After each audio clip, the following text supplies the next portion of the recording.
Good evening. Welcome to the Ossining Village Trustees regular meeting for August 15th, 2018. This meeting's called to order. We'll start with the pledge. I pledge allegiance to the flag of the United States of America, the republic stands, one nation, under God, justice for all. Trustee Bazemore? Present. Trustee Herrera? Present. Trustee Levin?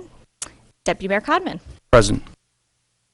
Okay, first we'll begin with a public hearing on local law amending Chapter 100 Cabaret of the Village of Ossining Code, which is proposed local law number 6 of 2018. Anyone here to address the board? Maybe before we start, Stuart, could you give us a summary of what we're looking at here? Thanks. Be happy to, Deputy Mayor. Thank you.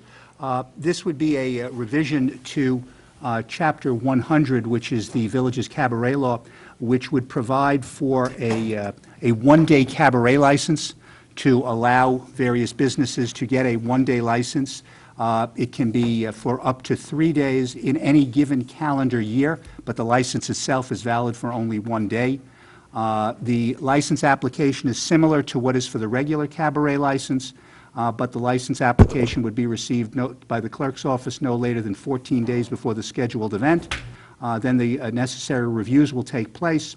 The application would then be referred to the village manager to either issue or deny the license, and there will be a fee schedule for that license, but this is to allow for single-day events using under the village's cabaret law. Is there anyone out there who'd like to speak on this particular amendment, or I guess new law that we're considering? You want to have a motion to close the public hearing? So moved. All those in favor? Aye. Okay. Next, we have a public hearing on a local law amending Chapter 186 Parades of the Village of Ossining Code, which is proposed local law number 8 of 2018. And Mr. Deputy Mayor and members of the board, this local law would amend Chapter 186, Section 2 of the village's ordinance, which relates to parades. Currently, the law requires that the Board of Trustees is to issue the parade permit. Under the proposal here, the procedure would be the same. It would go through to the Chief of Police, but in this case, the village manager would be the individual who would issue the permit.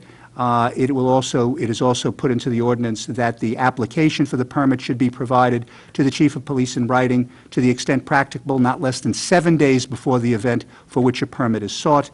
The purpose of this is to streamline the procedure and to avoid the need for having to call board meetings on what has occurred in the past on short notice, and this way to allow the village manager to review and issue the permit. Is there anyone who would wish to speak on this? Do Being no one? we have a motion to close the public hearing? So moved. Second. All those in favor? Aye. Okay, and next we have another public hearing on a local law amending Chapter 75 Animals of the Village of Ossining Code, which is proposed local law number 9 of 2018. Is anyone here to address the board?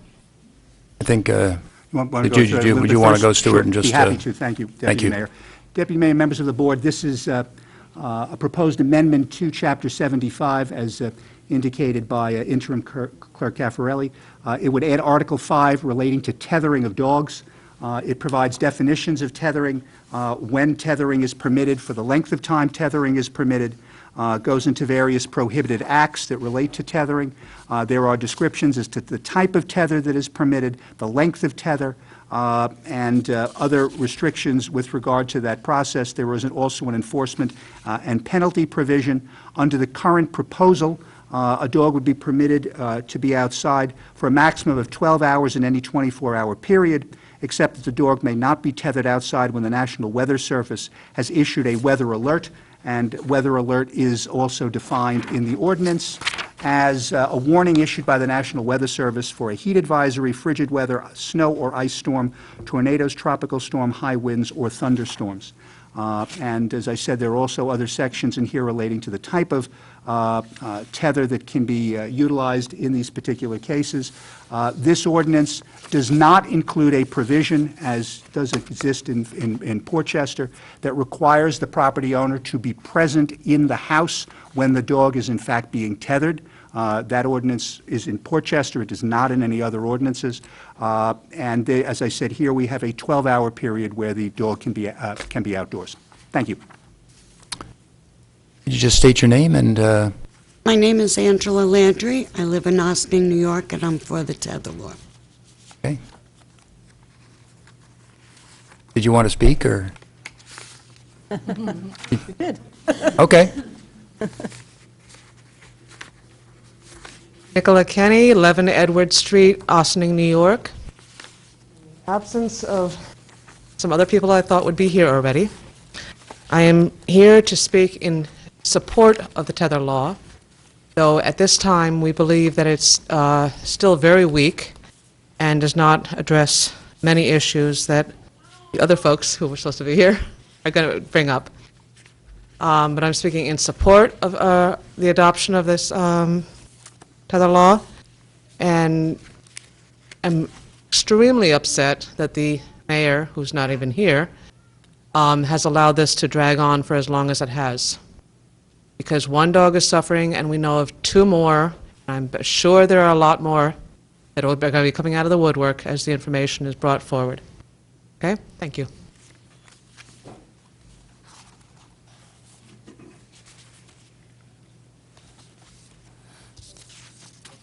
Hello, I'm Barbara Napoli. I live on Osage Drive East in Ossining, and I do support a tether law. However, I have concerns about the 12 hours. I'm thinking about if I were home trying to get some rest and a neighbor had a dog tied outside for 12 hours and they're not home, do I have to listen to barking for 12 hours? What would happen in a situation like that?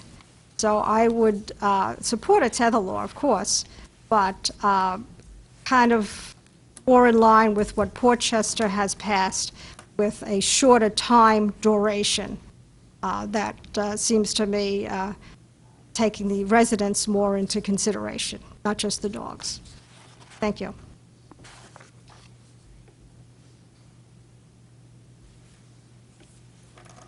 Is there anyone else who would like to speak?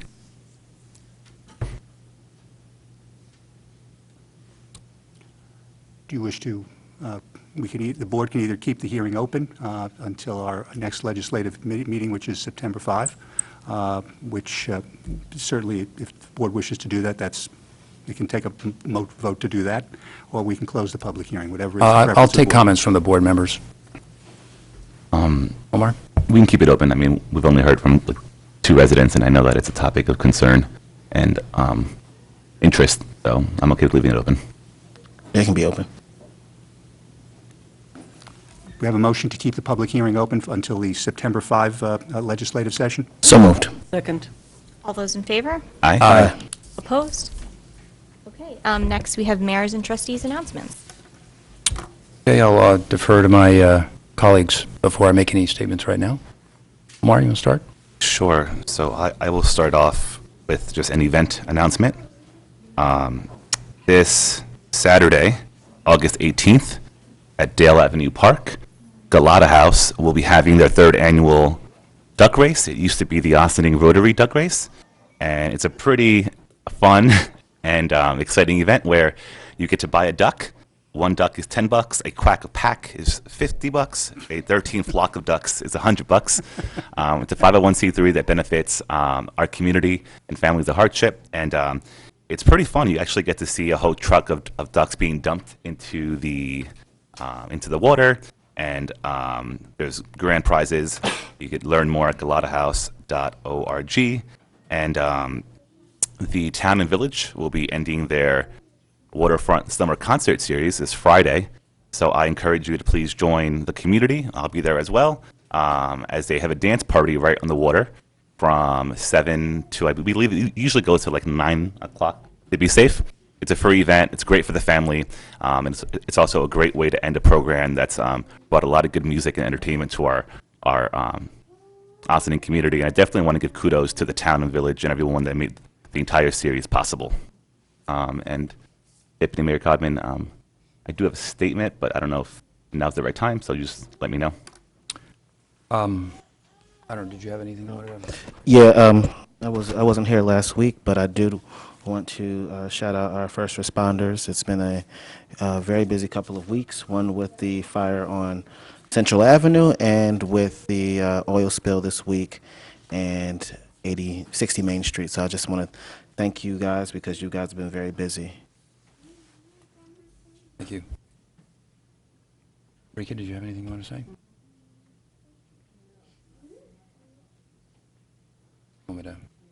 I'll go ahead. So I'm going to speak now, and Rika will follow me. I just want to make a brief statement today. We had a visitation by ICE in the village. Our police department was notified. We were not present when that activity took place. We're still gathering information about that. We want everybody in this village to know that they're safe here and that the purpose of our police department is to make everybody safe.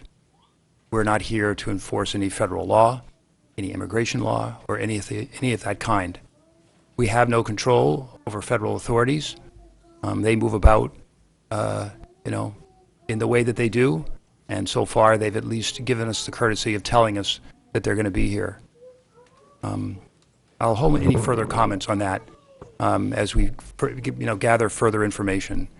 I know many of you have walked into this room, and I'm sure all of you would like to make a statement at some point. After we're through with our legislative session, there'll be an opportunity for all of you to participate in visitor recognition and speak to any issues that you have with regards to the Village of Ossining. I want to echo Trustee Bazemore and his thanks to all of our first responders. We had the fire at the Opera House, which was kind of a sad event, and then we had an oil spill and the wall collapse in 80 Main Street all on the same day, which really made it an interesting 24 hours. But I think everybody responded very well, and we're very thankful for all the first responders, the fire department, the police department, OVAC, everybody that, building department, everybody that came, into the situation and acted in the best way they could to take care of a situation and take the danger away. And I guess last, I would just mention that tomorrow night is Thursday night, and it's time to have some nice jazz music at the Elks Lodge. We'll have the Organ Groove. So come on by at 7 o'clock. Paul Connors will be there with Jay Azalina, and it should be a nice evening starting at 7 at the Ossining Elks Lodge. So, and that starts at 7 o'clock. Rika? Thanks. So I don't want to take more time. I think my colleagues and the fellow trustees and Deputy Mayor Codman, I think, said it all. I do want to also thank, in addition to the first responders, village management and the staff of the village who I think were on the scene, stepped up what they needed to do on all these events. There are actually too many for me to repeat. They've all been said. The teamwork involved in this was magnificent because no one actually got hurt. That doesn't mean people weren't displaced temporarily, but no one got hurt, and that, to me, is the most essential part. What I was looking up but wasn't getting the internet, so thank you. Village, welcome back from vacation. I guess the mayor will be back from vacation next week. So what I wanted to speak, thank you, and to my colleagues as well. I actually wanted to remind people that August 26th is Women's Equality Day. For me, and a person with 2 daughters, it is one of the most important pieces of legislation, frankly, that's ever been passed.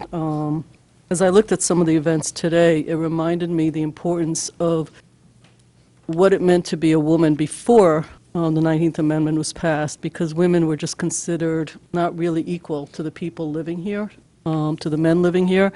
And I feel pretty strongly that now immigrants are viewed that way, as if there isn't enough room, their voices aren't important. And for me,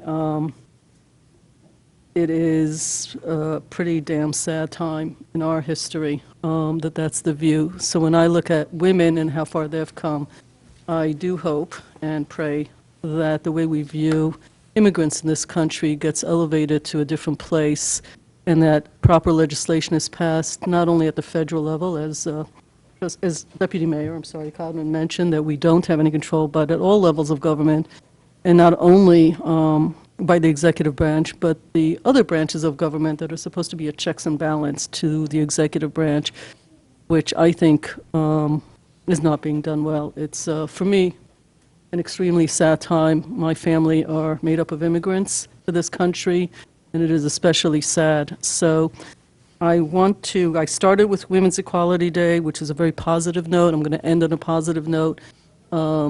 Voting is a major part of a democratic process, and whether you vote or not, anyone that votes, get them out to vote. And I thank you for letting me speak a little bit longer than I probably should have. Okay, I guess we'll, Omar wanted oh, to I'm make a sorry, go statement. ahead, Omar, sorry. Thank you. So I just, it's been, the past 3 days have definitely been a time that's affected the community in many ways more than some. And I just want to say that it's time and time again, and really being there on scene at both incidences with Deputy Mayor Codman and our village management and our police department. I can't tell you how impressed I always am by just the professionality, the communication, meeting people where they are in circumstances that are just really, really hard to deal with. So I really want to thank our village manager, Stuart Kahan, our police chief, our fire chiefs, and all department heads and village staff that have been nonstop, really, the past 3 days.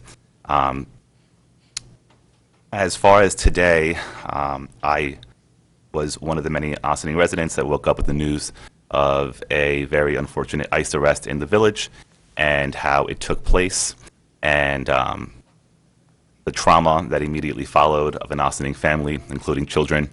And Ossining is a community of immigrants, and it is what it makes Ossining today. And Ossining will only be able to flourish and grow and develop because of people like our immigrants, and myself and my families, and as Trustee Rika Levin stated, all that we have. With that said, I need to plead to everyone that Ossining is safe to do life. What I mean, walk our sidewalks, go to school, go to our businesses, continue your everyday life. I know that would happen today. A lot of people did not go to work today. A lot of businesses in Ossining closed. A lot of the fear that has been brought upon by this administration due to the new approach of immigration enforcement is crippling the way that people operate their everyday lives. And unfortunately, until we wait and push for immigration reform, we need to continue to know that we know that we have a police department and a village government that is here for everyone and is available for everyone. And we need to make sure that in order to assure our safety, that everyone feels comfortable, as you should, to report anything, whether it's to the building department, whether it's to the police, fire, village manager, a trustee. Yo me levanté esta mañana con la noticia de una familia que tuvo una experiencia que le va a cambiar la vida para años. Y estamos en un momento en el país bien triste cuando vemos que familias literalmente la están separando y cómo lo están haciendo ahora en maneras que no son aceptables. Me dio tanto orgullo estar hoy con casi 100 personas enfrente de el City Hall en Cloton Avenue para apoyar a una familia que le va a tener que explicar a sus hijos y a sus familiares lo que ellos experienciaron en la mañana. Afortunadamente, la municipalidad de Ossining en este nivel no tenemos el poder de cambiar las pólizas inmigratorias federales, pero no significa que vamos a tolerar que cosas así siguen pasando y que pasen así. Por eso es bien importante que se movilicen juntos, que sigamos el pleito y que apoyemos a nosotros y que no tengan el miedo de salir afuera, ni a comprar, ni seguir las vidas, porque eso es lo que quieren. quieren que todos nosotros los quedemos en la casa, con miedo, sin trabajar, pero así no es. Ossining es una comunidad y siempre va a ser una comunidad de inmigrantes. Eso es lo que hace el pueblo y eso es lo que vamos a hacer. Al fin de este meeting, cuando se acabe esta agenda, van a tener una oportunidad de hablar. So, cuando él cuando él haga un anuncio al final, uno por uno puede venir y le van a dar 3 minutos y pueden hablar de cualquier cosa en respecto de esto o de Ossining al fin del meeting. Muchas gracias. Yo sé que esto fue un día bien duro y no es algo que esa experiencia yo no se lo, cuando Marcela hoy en la reunión dijo que esto es un problema humano, cómo tratamos a la familia, a niños, a padres, y esto es un problema de todo el mundo. No importa qué haces, de dónde eres, y ahora más que nunca, el tiempo para unirse, el tiempo para coger la fuerza de a dónde está el poder en el en el nivel local. Ustedes están en un edificio que les pertenece a ustedes. Ossining les pertenece a ustedes. Y me hace falta que se queden juntos, que los grupos se pongan más grandes y para apoyar a pólizas en esta comunidad, que son para todos, para realmente tener igualdad. Muchas gracias. Okay. Oh, Next, excuse me. sorry. So everything you said is different. Is it a translation? Otherwise, I don't understand, so I'm going to ask for a translation. Sure. I don't need you to translate. I don't want to take everybody's time. I just want to know if what you said is a duplicate of what you said before in English. The only additional comment I made was about our rally and the need to unite and be involved in Pulse. Okay. Yeah. I'd like to actually. It's going to be on YouTube, right? Yeah, and I can give you a translation Okay, too. so we can can you create a translation so people who don't speak Spanish would see the headers underneath to get a translation of what was said in Spanish or not? I'm not. Not sure. asking you. Yeah, I'm not. Asking Tom. Oops, sorry. You would have to ask Craig Hooper. He posted to YouTube. I Okay. handed in the card. Because I would like to. Yeah, I think people would like to. Yeah, I mean, Thing. So, and I appreciate, God knows, I wish I understood it myself, so I'll just remind you, maybe getting it so people who don't speak Spanish might understand it. Appreciate that. Thanks. Okay. Then an administrative report from Village Manager Deborah McDonald. Good evening, everyone. I just wanted to give an update on the 8060 Main Street wall situation. Engineers have been on site to do a review. They are in the process of putting together the remediation plan and the bank stabilization, and the engineers are separately putting together a plan for rebuilding that wall. We still do not allow the tenants back into 80 Main Street until we are confident that the wall is stable and that the remediation plan is appropriate for the incident that occurred. As soon as we know that we can open that building up, we will let the tenants know, and the property management, I'll let all of you know that that'll be opening up. We are under a little bit of pressure because I know there are some tenants hoping to move in this weekend, and I've also received some calls about people moving in next month. So we're on the situation, and we are hoping to have an answer as soon as we can. But that's all I wanted to report tonight. And if there's any questions, just let me know. Okay. The next, we have an administrative report from Corporation Counsel Stuart Kahan. Thank you, Victoria. Good evening, Deputy Mayor, members of the board. We have on September 5, we have a public hearing with regard to the revision of our building and housing code. There's been some extensive discussion on that. I would invite all members of the public who wish to view that. It is on the village's website at the Corporation Council page. There are other links as well that folks can find that, and if anyone has questions, they can please feel free to contact me, 941-3554, or kahan@villageofossining.org. This coming week, there are no land use board meetings. The next one will be the planning board, which will be the 28th of the month. where there will be a continuation of the public hearing with regard to the Hidden Cove development, as well as a number of other items, and the public is certainly invited to attend. The agenda for that should be online by now. If not, it will be within the next day or so. And any other questions with regard to that, you can contact the Planning Department at 762-6232. And also to advise all the folks, as the members of the board know, we have our new planning director, Tracy Corbett, who joined us a week ago Monday. Feet down, running very fast. And it's wonderful to have her here. She has already been at a couple of the land use board meetings and has been very helpful, and I continue to look forward to working with her over the next term. Thanks. Next, an administrative report from Police Chief Kevin Sylvester. Busy week for the police department. So I'm just going to go back a little bit and let you guys know about a few things we've accomplished over the last few weeks. Over the past couple of weeks, we've done a bunch of programs.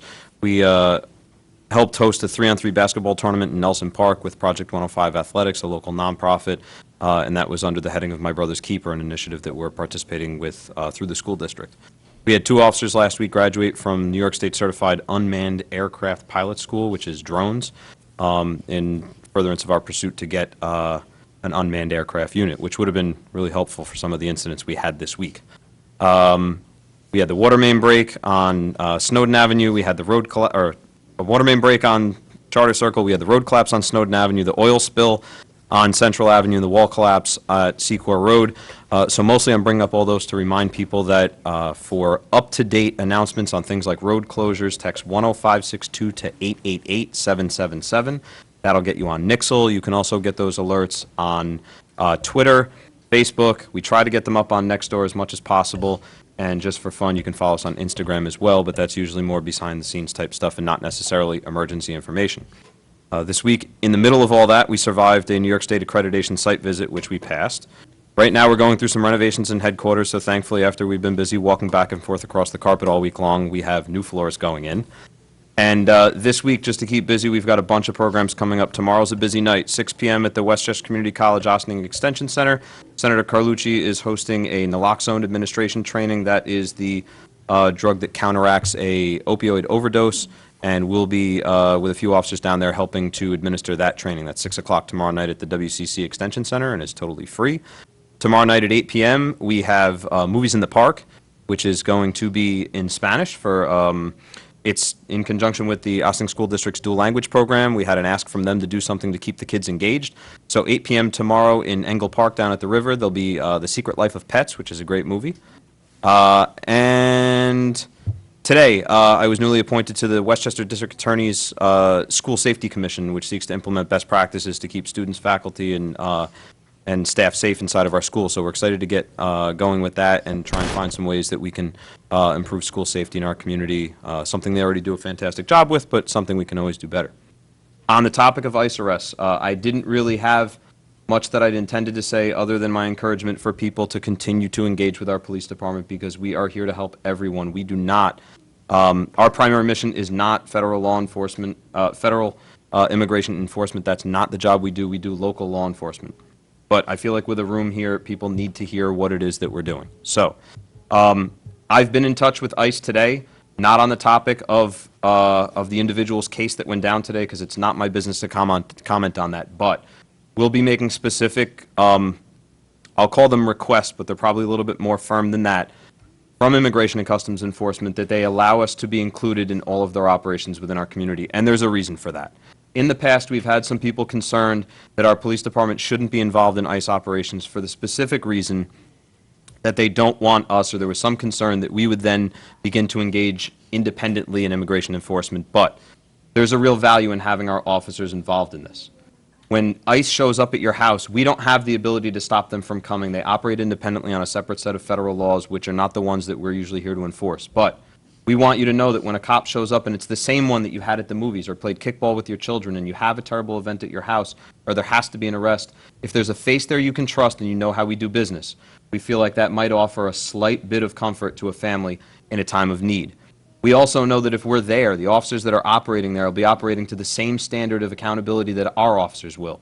So you can be assured that nothing bad is going to happen when we're there.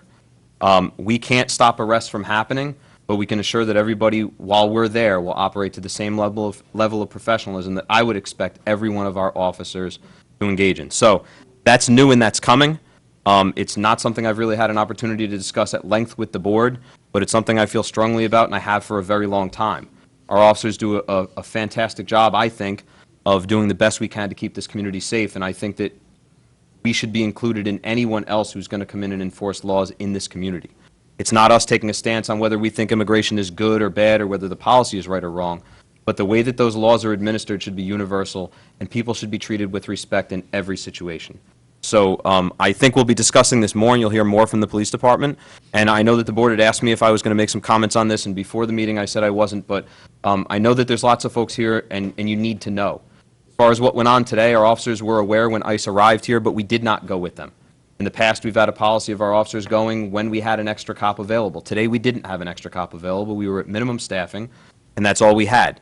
In the future, I'm going to be making arrangements to make sure that a uniformed cop would be available to go with ICE or any other agency that enters our community. That would include county, state, or federal level officials. We should be with them. We should be with them so that everybody knows what's going on and that there's somebody to answer for any activities that take place there. I'm sorry for my long-winded comments tonight, but I felt like some of that had to get out, so thank you. Thank you, Chief. Marcelo, I want to let you know, I've been studying, but my Spanish stinks, and I'm a little nervous with this whole thing right now, so I'm not going to try it. Can I just suggest if I can add something, that perhaps that could be some, I'm sorry, I think you will say. I'm not going to, if you want during the public portion of the speaking, I'd be happy to have you do that. Right now, I want to get through the rest of the meeting, and then during the public comment period, that anybody can speak about, if you want to speak to that. But I'm happy to have you do that. Right, but, Okay. but I would actually like to say that there has been in past situations a need in this room, meetings, to find a way to have translations done the way the court system does. I'm sorry, can you not hear me? You can hear me? Okay. But I would, thank you for the report. In the past, we've had requests. I don't know if it's for full-time because there's budgetary issues, but certainly for certain times and events, we need to start looking into having Spanish translation or any other language, I don't know, but it seems Spanish is the dominant one. The court system uses translators. I don't know, there's a lot of technology out there that we can look at to do some translating, because there's certainly enough stuff on Google that translates actually automatically on a screen. So I really suggest, especially after a day like this, that it would be helpful and a service to the community, both Spanish-speaking and English-speaking, frankly, but to the community, and both to get translators or technology system that allows for translation going forward, and we need to investigate that sooner rather than later.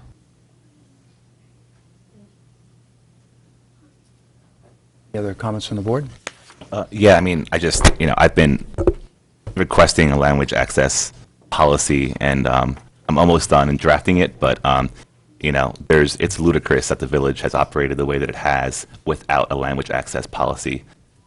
It's really a top priority for comprehension and operations, especially when half of the community doesn't understand how you operate because of a language barrier.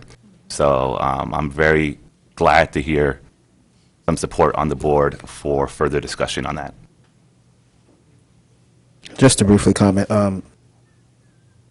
in order for us to do this, I think this is strictly a budgetary issue. We're just going to have to literally have a translator here every meeting. I think that's the best way to do that, and then we can also look at possible software to translate the meeting. But I think having been in certain situations where I've been among where we've had different people speak different languages, it's something that we should be doing at this point. So I think it's something as you start to, I know it's August. Almost but, budget time. Almost budget time, but let's Yeah. actually, let's actually think about putting something in the budget for that and what that looks like. Okay. Okay, next we have organization announcements. If anybody has an organizational announcement, an event or something coming up, like to announce to the Public? Okay, seeing none, we'll move on to Village Board resolutions. So if anyone would like to comment on any of the village board resolutions? So this segment now would be for anybody who wanted to comment on any of the resolutions that we're going to be voting on. That would be, I guess, items, anything under item 6, A through E. Okay, seeing no one? So we'll move on to first resolution, approval of minutes. Approval of minutes, August 1st, 2018, regular meeting. Resolved that the Board of Trustees of the Village of Ossining hereby approves the minutes of the August 1st, 2018, regular meeting as presented. Is there a motion? So moved. All those in favor? Abstain. Okay, all those opposed, and one abstention. One abstain. Okay. You have just enough people to get it passed. There we go, okay. Made exciting. Show up. Approval voucher detail report, August 15th, 2018. Resolved that the Board of Trustees of the Village of Ossining hereby approves the voucher detail report dated August 15th, 2018, in the amount of $455,957.80. Is there a motion? So moved. Second. All those in favor? Aye. Opposed? Next, we have resolution referring application by Plateau Associates LLC for a planned waterfront special permit to the Village of Ossining Planning Board for review and recommendation. Whereas Plateau Associates LLC on July 16, 2018, submitted an application to the Board of Trustees for a planned waterfront special permit pursuant to Village of Ossining Code Section 270-23I, and whereas pursuant to the Village of Ossining Code Section 270-54A, an applicant for a special permit shall simultaneously with the filing of an application with the Village Board, file an application for site development plan approval with the Planning Board together with appropriate plans, drawings, and fee for site development plan review. Therefore, and before the Village Board shall give any consideration to review the application for such special permit, the Planning Board shall review the application for the purpose of preliminary site development plan review and in light of the general considerations herein and specific standards herein for special permits. Therefore, the Planning Board shall transmit its recommendations to the Village Board within 90 days of receipt of a complete application for site development plan, and whereas Plateau Associates has submitted its site plan for review by the Planning Board, now therefore be it resolved that the application for a planned waterfront special permit is referred to the Village of Ossining Planning Board for recommendation to the Board of Trustees. Is there a motion?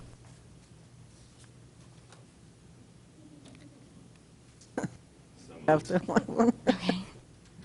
Second. All those in favor? Aye. No. Any discussion on this? Well, I mean, does anybody want to talk about it? We just voted on it. Well- Voted 3 with one abstention. Oh, I No, said he no. voted no. I said no. Opposed. Well, I'm just saying, I'm sorry. We have one vote no. Do you want to talk about why you voted no? Okay. Does anybody want to talk about why they voted yes? No, but I actually didn't vote yes because it went Yeah. by so quickly, so.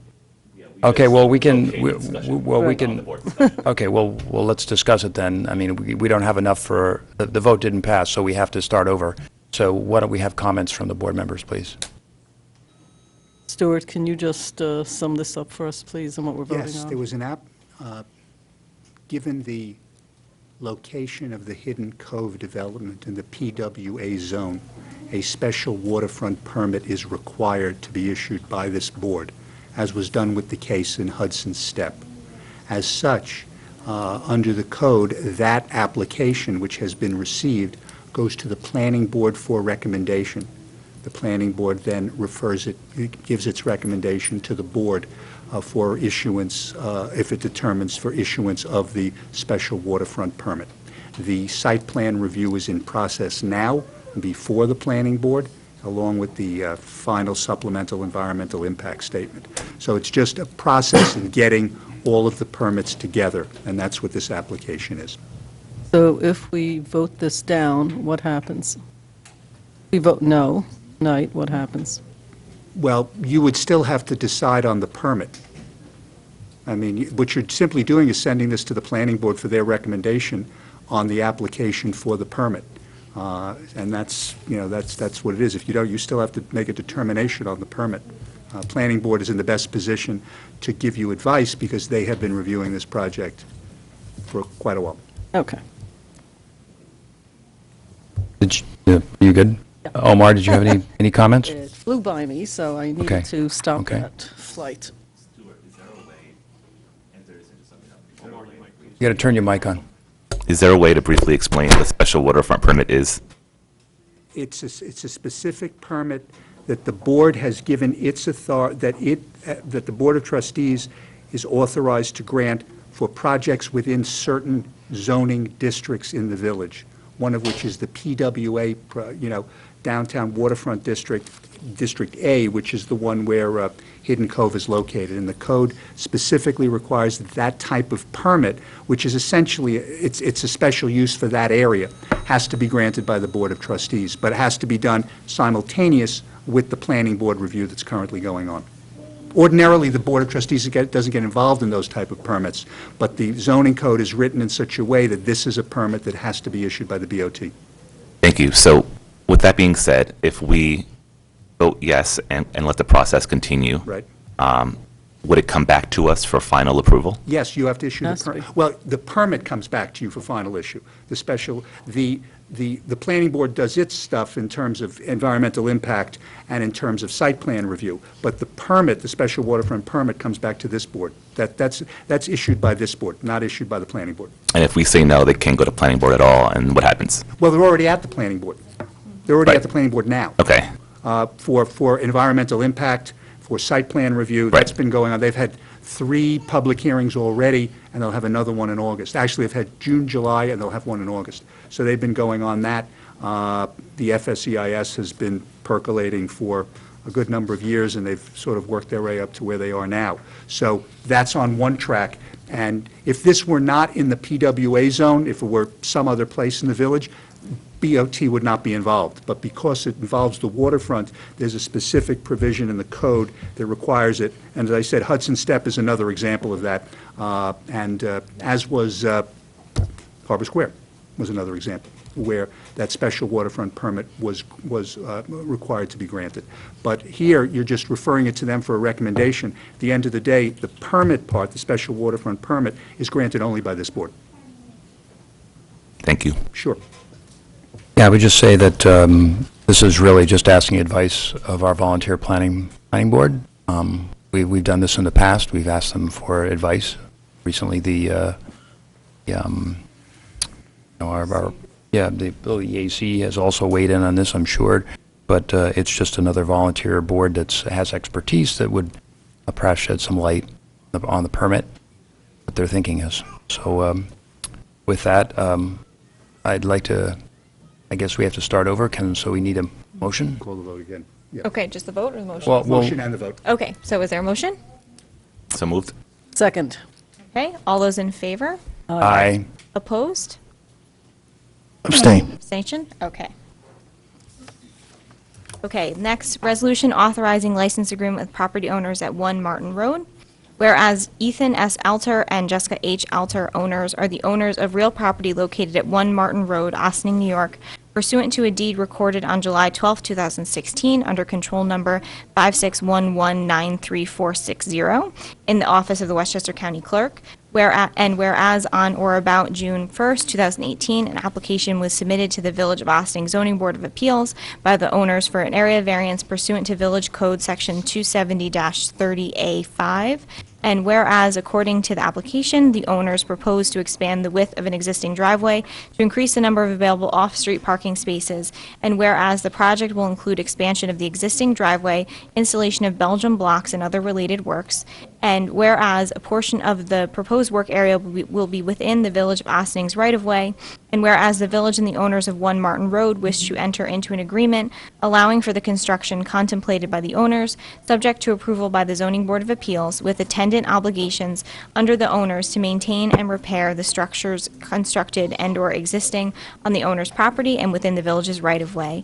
Now, be it Therefore resolved that the Board of Trustees of the Village of Ossining hereby authorizes the village manager to enter into a license agreement with Ethan S. Alter and Jessica H. Alter, husband and wife, the property owners of 1 Martin Road, Section Block and Lot 97.11-2-55, concerning the installation of a driveway, Belgian blocks, and other related work on a portion of the village right-of-way adjacent to the property along Martin Road, in terms of such agreement being subject to review and approval by the Corporation Council. Is there a motion? So moved. Second. Discussion? Is this the one where we talked about what Yes. happened? Where is that in here, though? I'm sorry. The part about if we need to get through. They and- are fine with that. But it's not in the, it's not in this. It's in the license agreement. Got it. I I just didn't see should it po- here, and I know we discussed it It's for in the quite license, a bit. it's in the license agreement, and I should point out that the zoning board last night granted them their area variance, with the understanding that the area variance is only for their own property. Obviously, the ZBA does not have authority to grant a variance across village-owned property. Right. That's why the license agreement is required here. Yeah, and if we could just talk about your concern that you had, Trustee Levin, with regards to, I think it had to do with the cost of things, right? Right. Yeah. I mean, these things last a long time, and there are costs always involved with both building and taking down and rebuilding and moving, and they're usually significant, and I want to make sure that. This responsibility rests upon the property owner. Does not rest upon the village at all, but the Sure. village does have the right to come in and make what repairs they deem necessary if they should have to access the right-of-way. So they would pay for... They would pay for it. That's correct. They would pay for deconstruction and They would pay for reconstruction. deconstruction, and they would, that's correct. If it's- Okay. if that is necessary. Okay. Depending how it cuts across, but Yeah, that's I correct. hope not too, but it's just, we have to safeguard, because these things are set for a long time. Yes. Okay. Okay. Thank you. Everybody Thank you. all set? Okay, all those in favor? Aye. Aye. Opposed? Okay. A resolution authorizing the village manager to sign a memorandum of understanding with Neutron Holdings, Inc., DBA Limebike. Resolved that upon review by the village's Corporation Council, the village manager is authorized to sign a memorandum of understanding with Neutron Holdings, Inc., DBA Limebike, for the operation of a pop-up business to provide bicycles within the village of Ossining between September 15th and 21st, 2018. Is there a motion? So moved. I thought we were going to have further discussion on that. We can discuss it now. I mean, this is non-binding. It's just a memorandum of understanding, so... What are we understanding?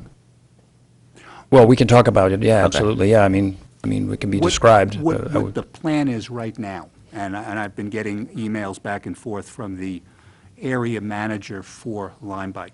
Limebike are dockless bicycles.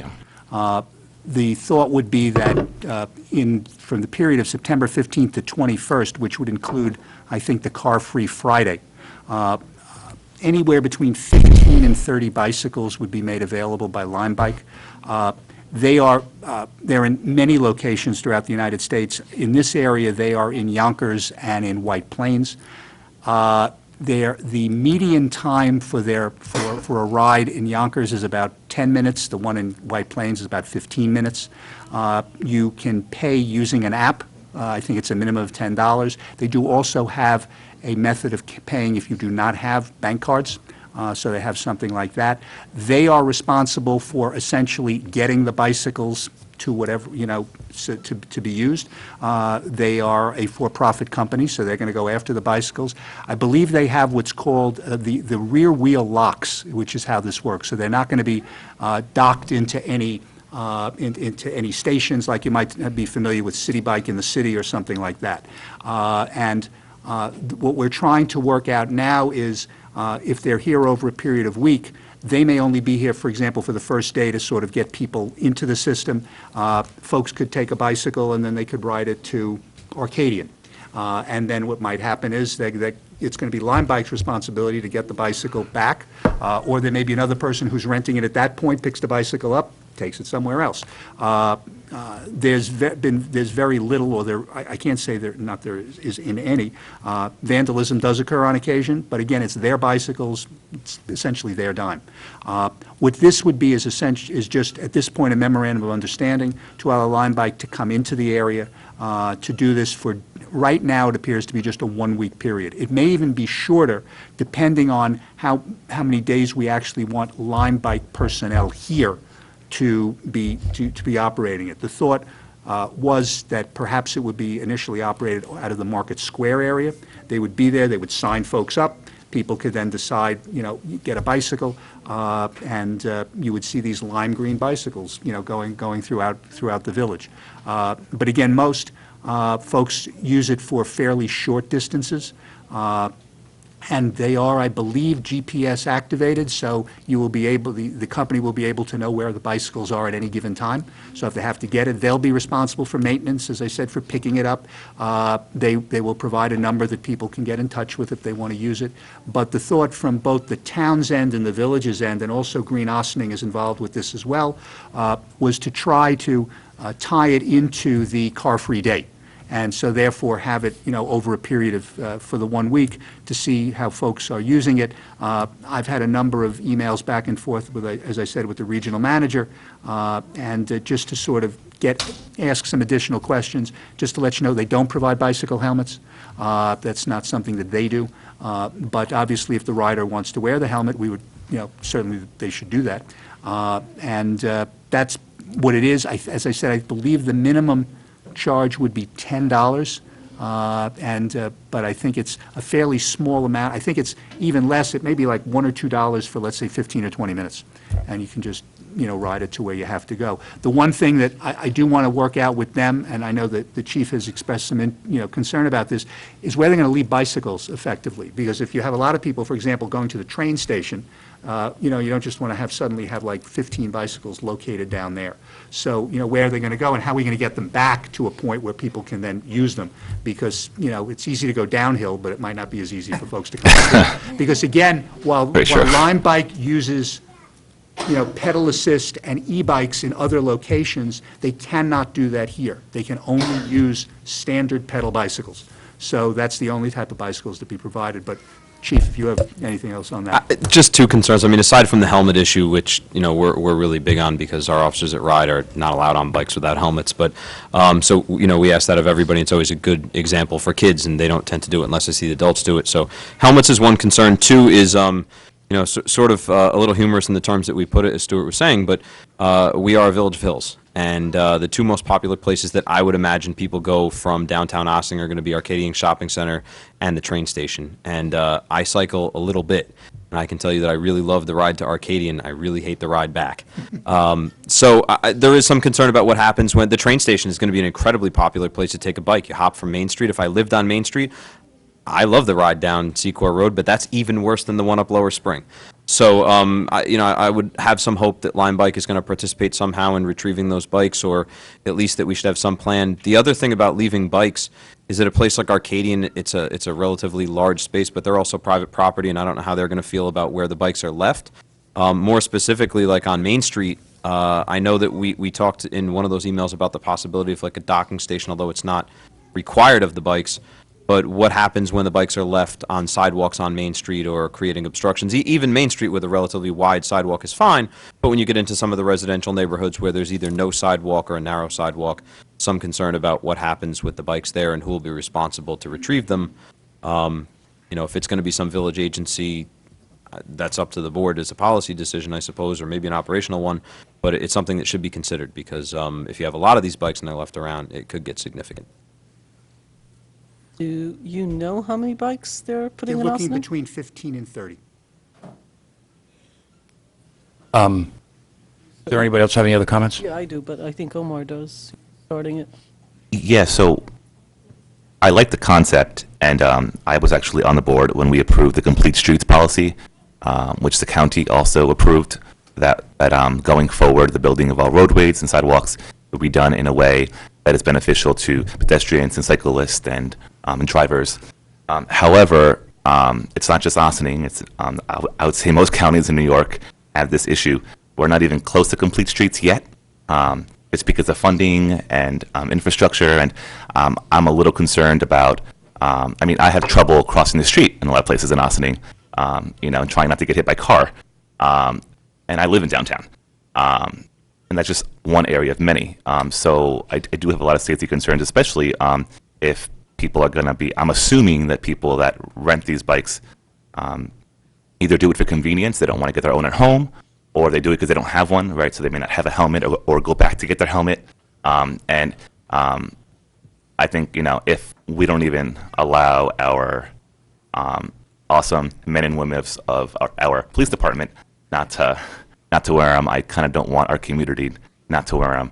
I want to practice what we preach, and I respect that practice. I'm on the planning committee for Car Free Day, and I know that we were discussing this. I don't know how it got so expedited that there was a resolution to talk about it today during a legislative session. And that's fine. So are they paying the village something? Can other people come in here and give bids to use their services for bike shares or for other types of, like, how are we operating that as far as procurement and equity when it comes to businesses? Because this is definitely an expedited contract of understanding from one company, and I get it. It would fit in perfectly with Car Free Day, but I don't understand how it got to be so. I would have loved to understand more, so. Well, this was, this item was circulated last week, and, was in the email. My understanding is this is just an opportunity to get deeper into the discussion. No decision to use them gets made. I don't think we're not locked in here by going into this memorandum of understanding, do we? No, and in fact, the memo has issues that need to get resolved before it's going to be signed. Many of the things I think that Trustee Herrera has raised, that the chief has raised, I think still have to be answered. So this is simply to authorize it to be signed upon review by the Corporation Council. So we're not at that stage. We've been sent by Lime their template for a memorandum of understanding, which will be changed because that's one. Their template is generally for a larger program over a much longer period of time. For example, their template has a provision that the municipality will provide locations where the bicycles will be kept, where people want to basically not dock them, but put them. They said to me that's not necessary because we're only doing this for a period of a week. Trustee Herrera, in response to your questions as to, other companies that might be involved or the expedited, I can only tell you that I got a series of emails indicating that because we have this coming up in the middle of September, they wanted to do this because Lime Bike wants to be able to know how many people they're going to need here to basically start the program. So that would be the next step. I can certainly, they respond to me quickly with any of my questions, so I'm happy to raise any of those questions with them. Are they paying anything to do business here? I am unaware that they are doing anything other than providing the bicycles. At least that's as far as I know. I haven't seen anything to indicate that there's any consideration for it. So we would allow a free pilot program from a private business on village property? A pop-up store, not a pilot. It's a pop-up. Right. Well, I'm calling it a pilot because it's 1 week. It's the same thing. So, yeah. No, a pilot means you test it and there's an understanding that there might be in the future. A pop-up store is a very temporary, the For hours, for a day, whatever. Yeah. I'm sorry, are you finished? Yeah, I am. Oh, okay, so I agree with Omar. There's a discussion about cost. Are a lot of businesses in this community pay, taxes and all sorts of stuff. So this is a conversation, right? So I think if you don't mind, ask him, number one, if there is any payment. Number two, did the town vote on this? I heard in the beginning town is doing this. I understand the town is considered, I don't believe, Victoria, they have done that yet. The supervisor is on vacation this week, so Okay. it So may I- be added to the agenda next week. So if you could Those board meetings. coordinate, it's people live in town and the village. We're back to the discussion of if the town gets involved, but the village doesn't, what does that look like to residents here? You know what I mean? Like, Well, I can what do just- they do with that? I That can could be merely tell you that complicated. all my communications are copied across the board. So in Okay. other words, the town is aware of what we've been saying. Right. And I'm aware of what the town's been saying. Yeah. But the town has not formally voted on anything yet to even enter into the MOU. Okay, but if that could continue to be coordinated, It because will. otherwise I think it's very confusing to the public. I saw the bikes actually in White Plains, and there is an issue to everybody's points, that the consumer doesn't know the rules, right? The consumer rides the bike, and they're beautiful because they're dockless. So unlike Manhattan, where you have to have these huge docks, this is all over the world at this point. They just leave it wherever they leave it. and the next person sees on their GPS, and they know that it's on the corner of whatever and whatever, and they go and get it. The problem is private properties. In an area like ours, people, we can't tell people what to do, and they might be going to a store, but they might end up leaving it in the middle of a park or in the middle of a parking lot that actually belongs to someone. Right. And so I think that, to everybody's point, needs to be further discussed. What we do about helmets, I don't know, because we don't tell anybody that owns a bike where they can ride or how they can ride and whether they're safe or not. They're equally safe or unsafe as anybody using these bikes. So for me, that's not actually, I'm not saying it's not an issue. For me, that's not the point of conversation. It's the other stuff, the costs, how many of them, the town and the village, and what happens if one municipality votes yes and the other one votes no. And is this a part of like a larger environment where there was some sort of a bidding on this and they were chosen as the best company to do this? I'm Or unaware was- of that. That might be a question, because unaware. while we may not have looked at, it is possible that whether it's Green Austining, Yeah. I simply don't know. Me neither. Right. So maybe we should ask, because there might have been a process in place, and they may be best choice for whatever reason they are. I can find that out. That's fine. And the reason I want to differentiate a pilot from a pop-up store, because they are actually totally different entities. I also think that we might want to at some point consider actually having dockless bikes. It's a matter of what we should have. And then we really should look at our own RFP process and really do put bids out there and actually do run a pilot. I just don't want this to be considered the pilot, because this feels more like something that came our way. I actually thought it came from that. It's a nice idea, and why not? A week. Right, well, I Not mean, be any downside, and why not do this and participate in a bigger program? I mean, at this point, I think we should just table it. And, Okay. I want to speak. Oh, sure, go ahead, sorry. So I'm actually in support of this. So a couple of things. I don't know if you guys, West Fair, there was another company called like GoGo or something that is out of Japan. They pulled out of White Plains because Lime Bike pretty much has a, they pretty much they run the program around here. So I don't know if there are really big opportunities for another company. I think if possible, like I said, I'm in support of the memorandum. Just thinking, I do think most of them are going to end up at the train station. So instead of, I just because I'm actually ready to get on the bike and then go down to the train. And I am going to leave it right there on my way down to the train station. So I don't know. I already see it now. But I think we should try it. I mean, I think if anything, maybe not 30 bikes, but maybe 15. But I don't think we'll know until we actually give it a shot. It's 1 week, so I don't necessarily want to table this resolution. I think if you can just take some of our concerns, see what you can work out. But at the end of the day, it's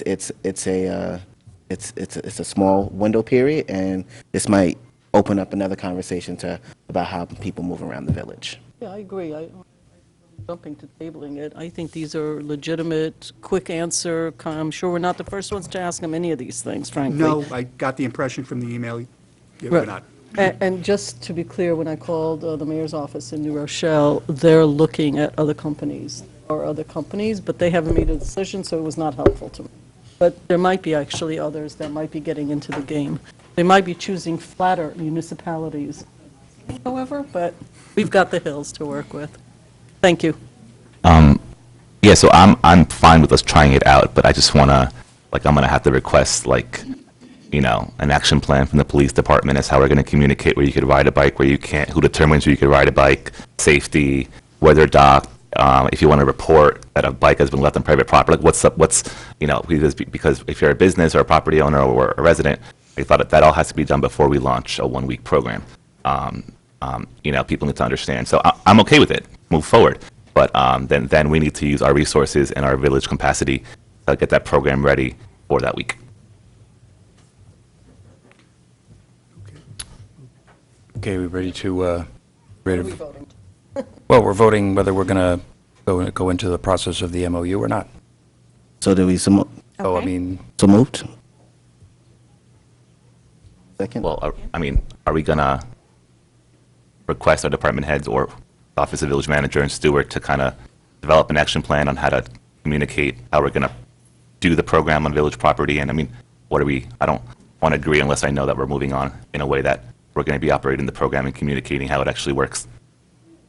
no, that is why I moved to table it, because there seemed to be a lot of boxes to check off here before we even get to having a memorandum of understanding.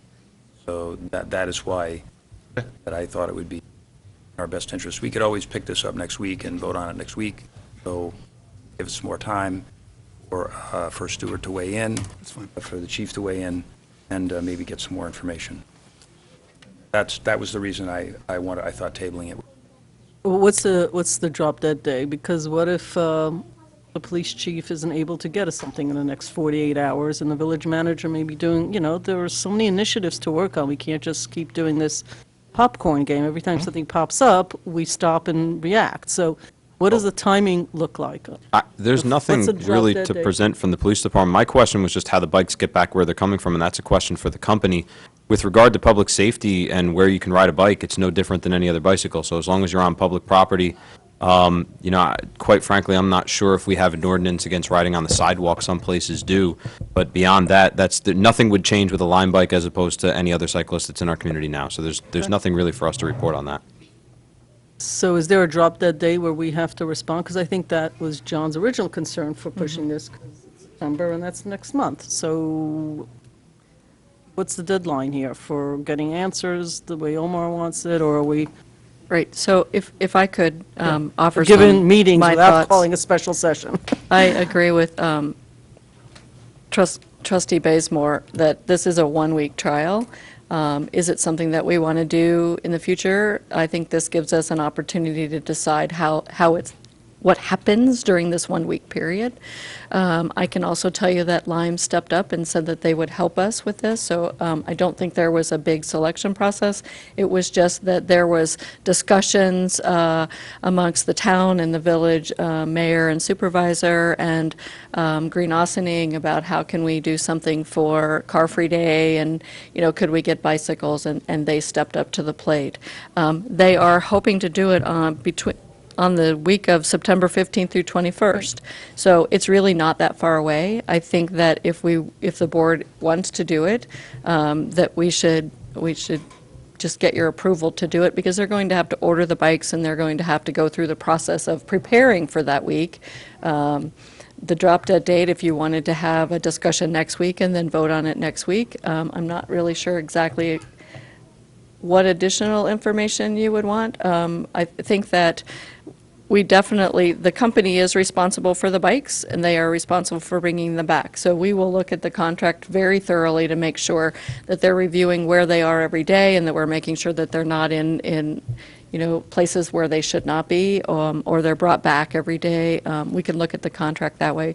I think we have heard many of your concerns, and we will make sure that it's in those contracts. But again, let's put this into perspective. It's not something that we're asking to do forever. It's a one-week trial, and let's say maybe no one uses the bikes, except for Trustee Bazemore to get to the train. But One way. You might not get back home, So I just want let's to really put this into perspective. It's a one-week trial, and is this something that's really going to be something that benefits our community in the future? And we really don't know the answer to that. But it gives us a lot of data for a week when it's Car Free Day. So that's my And just two to be cents. clear, we're actually authorizing you to sign it, not actually authorizing the whole program. In a sense, we're saying, you're going to be looking at this stuff. Right, You now that's have our right. questions. I expect an email if something pops up under your auspices. So this is a vote to authorize you to Mm-hmm. Right. go into contract, not actually saying, generally, it's the same thing, but there is a point where you can say, yeah, this is not really what the trustees are going to want. Let me contact them, right? Correct. And that's your responsibility. And I think that once we put the contract together and we look at it, we can certainly get a copy of that contract to you and in bulleted form say, these were the things that we heard at the meeting and these are the concerns that you brought up and this is how we've addressed it in the contract to make sure that you're comfortable with it. So I actually am not sure I want to table it. I actually am in support. I mean, I serve at the So- pleasure of the board. I mean, votes, let's Yeah. just do it. So- With that said, I mean, the chief kind of already answered a lot of my questions, and Debbie kind of said that they would address other concerns. I just, in the future, it's great if committees or electeds, we all have ideas, but I would like to learn about something and discuss it before there's a contract ready for me to vote on that night on the spot. We're not so- voting We're on not a con, voting on a we're not voting on a contract, we're voting on a memorandum of understanding where we would go into negotiations to then execute a contract. Right, I would just like more time to discuss it, that's all, whether it's a memo or Well, a I contract. think we covered or- that tonight, though, I think. And I am a little concerned about, so are we saying that going forward, whether it's dockless bikes or whether it's any other attraction that for-profit businesses could operate here for free for a week? No, we're No, voting we're- on this this is- particular item for this particular purpose. No, I'm just thinking about, no, when it comes to equity, so, how do we explain to the business community if they have a 1 week, I don't want to call it pilot, but pop-up, because as of right now, we're allowing a for-profit company to operate here without paying or registering or whatever, and I just want to make sure that going forward, any other possibility for a business to do that they have the same process and procurement, that's all. So if I could respond to that, we are discussing internally what would be the rules and regulations for pop-ups anywhere.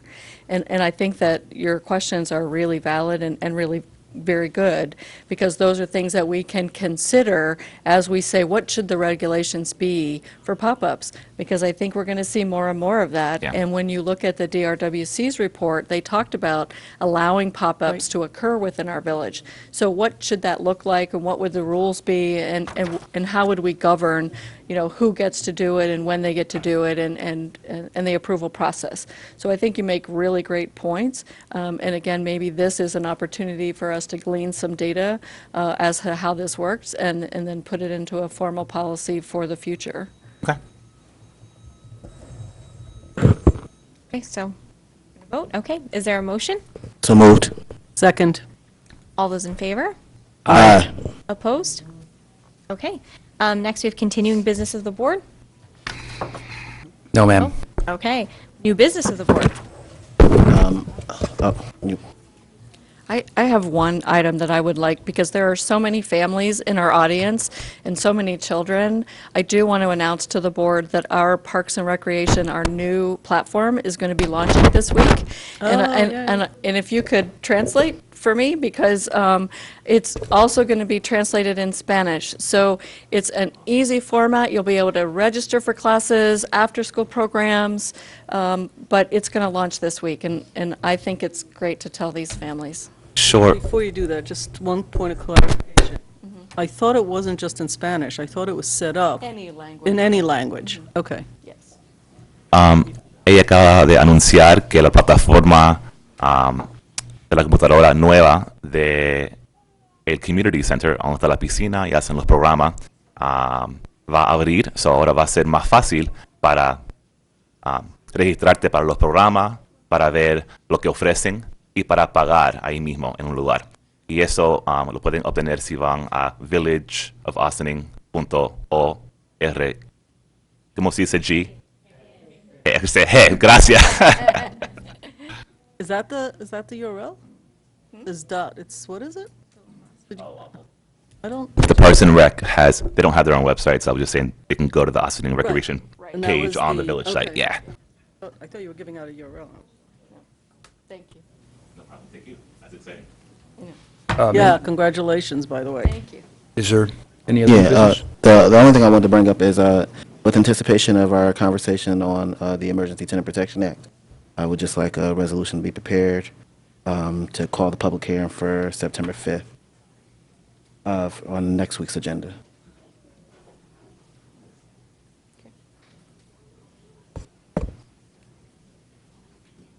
Is that That's it. is that an announcement, or is that a resolution, or? I just wanted, Oh, okay.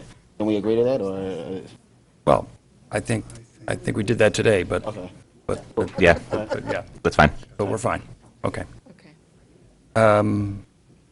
Okay, so next we have visitor recognition. Visitors shall be accorded 1 3-minute opportunity to address the board on issues not related to the agenda. Yeah, just before we start, there's a lot of people in the room. I don't know how many people are going to speak, but we like to state it to 3 minutes, so I'll try to be judicious in allowing everybody to speak this evening. So,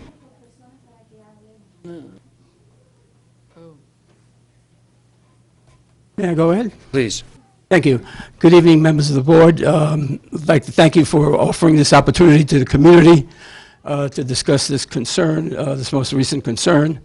I'd also take a brief moment to thank our police department and other firefighters and others who responded to all of the emergencies that we had this week. It's certainly very much appreciated by everyone.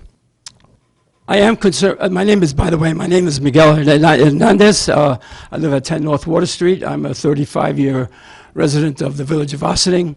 And I'd like to just simply add that I've also had 30-plus years of experience working with the Community Relations Service of the United States Department of Justice, working with police departments all across the country to help resolve community disputes, community police conflicts. I'm a little bit concerned by the chief's statement, however, concerning the presence of the municipal police department, the Ossining Municipal Police Department, with participating or being present at the site of operations of ICE. My concern is not the department itself, and I'm sure they haven't, and what I've seen from this department, its police community relationships are great. They do incredible things, and I think I can speak from a global experience. However, I am concerned that that this presence is not very well defined as to what precisely the duties of the police department, of our local police department, would be during an ICE operation. The chief mentioned something about making sure that everyone is safe. That's a very general and somewhat nebulous statement. I think that this could open up our department to some possible lawsuits down the line. Let's say, for instance, if example, they were to observe a police department, an ICE officer acting inappropriately or violating someone's civil rights, what would they do in this instance? Would they subsequently be a witness on behalf of the victim, of the citizen who was injured by the police department? I know law enforcement is a brotherhood. They do tend to stick together. So I'm concerned about precisely, Chief, what they would do. I'm also concerned about the fact that it seems to me that this is a top-down decision made by the police department and hasn't been fully discussed with the board. But more importantly to me, there's no community input. If you're going to have a police community relations program, I think there has to be some citizen input into it as well. So those are my concerns. Whether this operation that the chief has proposed, perhaps I didn't understand it fully, I'll admit that, but from what I heard tonight, I see some problems ahead with it, and I hope that perhaps the chief could expand on that, and perhaps this is not the appropriate forum for a full-blown explanation of that, but I think it's something that we need, and I suggest that the board proceed on that level. Community input is important, and what precise, and the operations, the duties, and responsibilities of the local police department during an ICE operation. I've worked Miguel, in past. your 3 minutes are over. I'm sorry. Oh, I'm sorry. Excuse me. I just wanted to. I'm sorry. Our shot clock broke down today, so Okay. that awful noise that goes off after 3 minutes is over is not there. I'm sorry. So I'm trying to just Okay. gently. Thank you. But Appreciate your you got comments. the gist of it. Miguel, you're a former mayor here. You certainly are well respected, and we thank you for your participation and speaking this evening. Okay. Thank you. Thank you. Thank you. Thank you. Yeah. I'll be glad to respond to some of the comments that were made. Sure, I think please. it's appropriate right now. Yeah, I understand that there was. My hearing aids, batteries I tend to be pretty loud. If it's not loud enough, let me know. I understand a lot of what I said tonight was vague. None of that was really planned. In my business, people like to say that no good deed goes unpunished, which tends to be the case. Some time ago, there was a lot of conversation that people were absolutely bent that local law enforcement should have no contact with ICE whatsoever because it would be seen as supporting some mission of immigration. We fought against that because we said, no, if we're not there, other agencies come into our community, they act, they leave, and we're left with nothing but questions. So today I stand here again saying the best way for people to know what's going on and what empowers a community is information. We've gone to great lengths to tell people everything that's going on here, everything that's going on here, probably more than any police department in the region. My phone doesn't get turned off ever, including vacations internationally, so that I can continue to let the public know what's going on. So now to say that our effort to connect with another agency, which we've been specific enough to say was for the sole purpose of letting the public know what's going on and setting appropriate expectations, I'm trying to contain my emotion because I'll let you describe what your inference was about brotherhoods and some comments about law enforcement working together. But I can't help but take that as an attack on my integrity and 59 other people I work with. If there's an indication or a belief that our department is complicit in something that you think is illegal, then please, by all means, make a specific allegation and we will answer for that. If you want to know what's going to happen if my officers observe somebody committing a crime, whether wearing a uniform or not, whether it's from this agency or another, they're going to take action. And if they don't, then they'll be held accountable when I take action. And if I don't, 5 board members should be taking action against me. So if there's a concern that there's some sort of, perhaps that's an allegation of corruption, that we would observe a crime and not do something about it, I'm disappointed, Miguel. I'm disappointed, quite frankly, I'm offended, and I'm offended not only on behalf of myself, but on 59 other cops that I work with that do a bang-up job here every day. You started with comments about what a fantastic job everybody does, and finished by allegations that we don't have the integrity to go on police calls. So I'll tell you this, I don't know what our role would be specifically yet, but there's all these folks that came here tonight and they're looking for answers. My answer is that the police department will do everything we can to keep people safe, to represent the highest level of integrity, and give people as much information as they can so they don't have to live with uncertainty. Okay, well, Deputy Mayor Conman. Miguel, we're gonna. Sorry, but no. I think. No, I did not say that, Chief. Okay. I said problem. Deputy Mayor Cogman, I make a motion that you please call to order and move on, please. Why Thank don't you. if you want to have a conversation with Kevin on the side, that would be fine. So, okay. Nobody accused anybody of corruption. All right. Shot, Chief. Anybody else? I would like to hear from anybody else who'd like to speak, please. And the clock is over there. If you could just keep an eye on it, I appreciate it. Thank you. Okay, good evening. My name is Gabriel Wamanya, and I'm a resident of Ossining. I've been living here for 20 years or so. I've gone through the whole Ossining school system, and my concern is the same as here as the last gentleman. You know, what is the police department of Ossining going, or have said that they would do if an ICE agent comes like this morning? They came to my house, raided, and just was injustice what they did. Looking for a person, did not find that person, and took the wrong person. They invaded the house. They had no warrant. They went in. So my question is the same. What is it going to happen? What does it mean to be safe? What do you guys mean when you're saying you're keeping us safe? Should we call Ossining Police Department when immigration shows up in our door and they're looking for the wrong person and they take the wrong person? That is my concern. Thank you for your comments. No problem. Thank you. Thank you. Just to touch on one question that was there, one of the questions he had was what to do if he believes that ICE is, just to summarize that a little bit, to squeeze it down, I think what you're asking is if you think somebody's rights have been violated. Is that what you're asking? Okay, so I didn't get a chance to put it out today. I know the mayor put out some messaging today with a link to Homeland Security that's specifically for the purpose of people who feel that their rights have been violated. Just to drill down a little bit into the question of what the police department's role is, I can't speak to what happened today because we weren't there.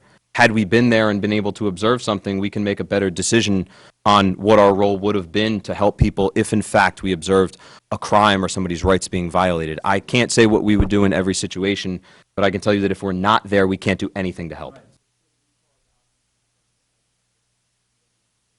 My intention is that we would be there so you wouldn't have to call. But if you're not there, can they call the police? What I'm saying is, going forward, the conversation we're having with ICE is that we want to be there on every single call. My intention is that you should not have to call because there will be a police officer in uniform there and present. I'm trying to prevent what happened today. In the event that you're anywhere and you think that a crime's being committed, yes, always call our police department. But my point is that I want to avoid the need for you to call anybody, because if there's a uniform there and on scene, then we have the ability to at least have some control.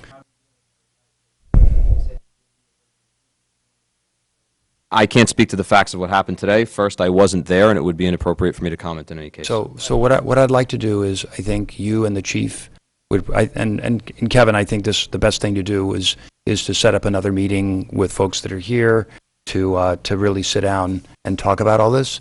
Yeah, I mean, look, I'm glad to answer questions, and I take meetings and emails all day long. I just know that for something that everybody here has to understand, I can't speak much to what happened today.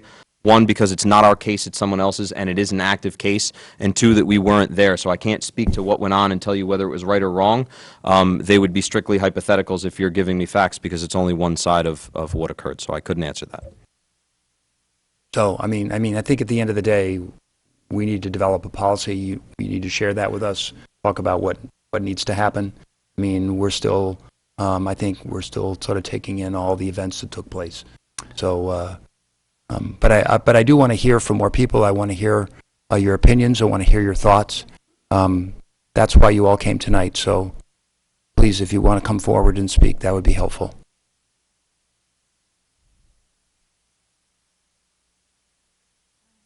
Good evening, members. My name is Veronica Paute, and I am a resident of Ossining for 15 years.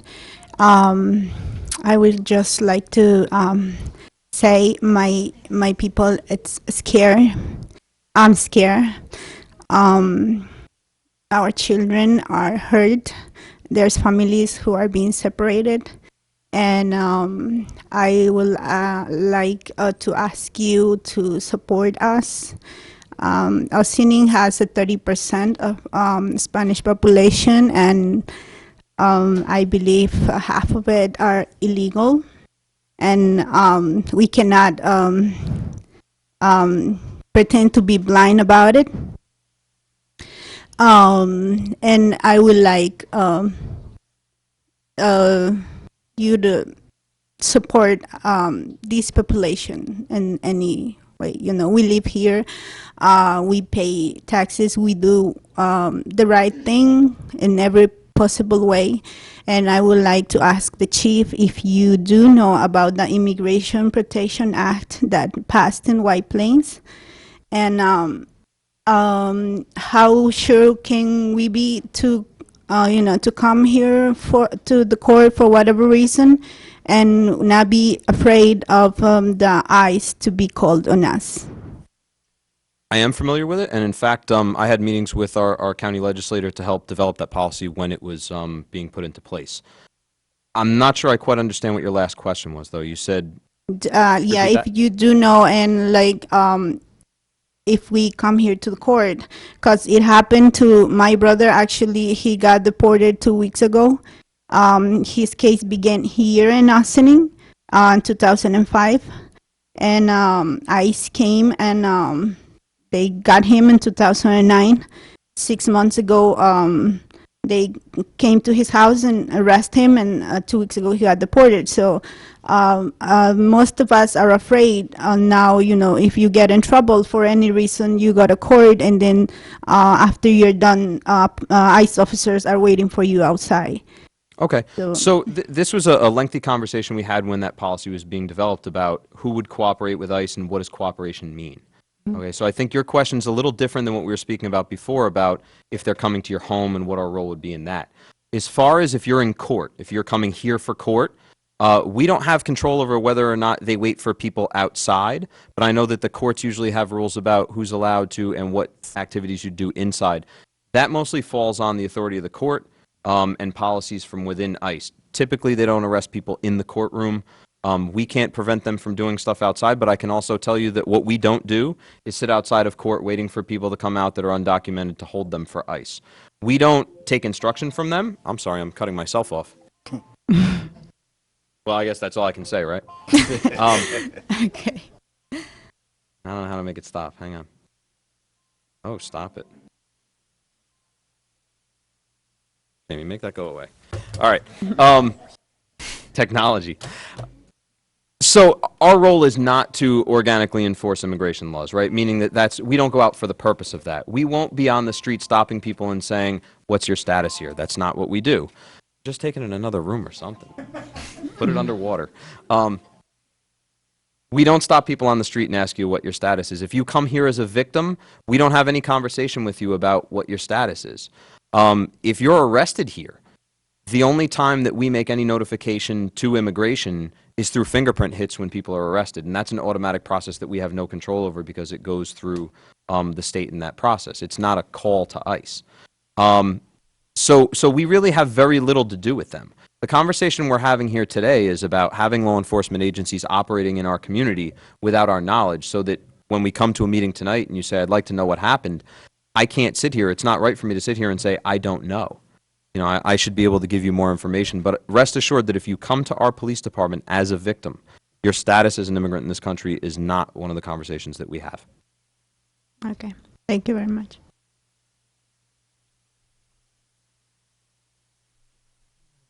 I speak Spanish. Spanish. I'm going to translate for him. Okay. Yo soy el papá de la persona que hoy le agarró la migración. Mi nombre es Alberto. This is Alberto. He's the father of the person that immigration took today. Quisiera que ustedes ayudaran en este proceso que cada día la inmigración está aportando con la gente inmigrante. He's asking for help with the immigration process, that every day seems that they are taking more and more people away. Puede ser posible que cada día están separando a muchas familias, no solamente es la mía, de que como pasó hoy con mi hijo, pasará todos los días o que sea cada mes con otras personas. Can be possible that they can continue separating all families. What happened to me today, it will continue happening to many other families. Hoy tengo aquí a mi nieto que tiene un niño 2 años. Tiene 2 años y su esposa, y ella no puede trabajar porque ella depende de mi hijo. Él trabaja por ella. Today, he brought here his grandchild, who's a 2-year-old boy, who had been supported as well as his mother by Alberto's son, the father of the boy. Y eso yo pido de favor en esta oficina hoy para que alguien haga algo por ellos, para que no sigan separando más a las familias. He's here today to ask if you can do something, if there is anything in your power that you can do to stop these separations. Thank you.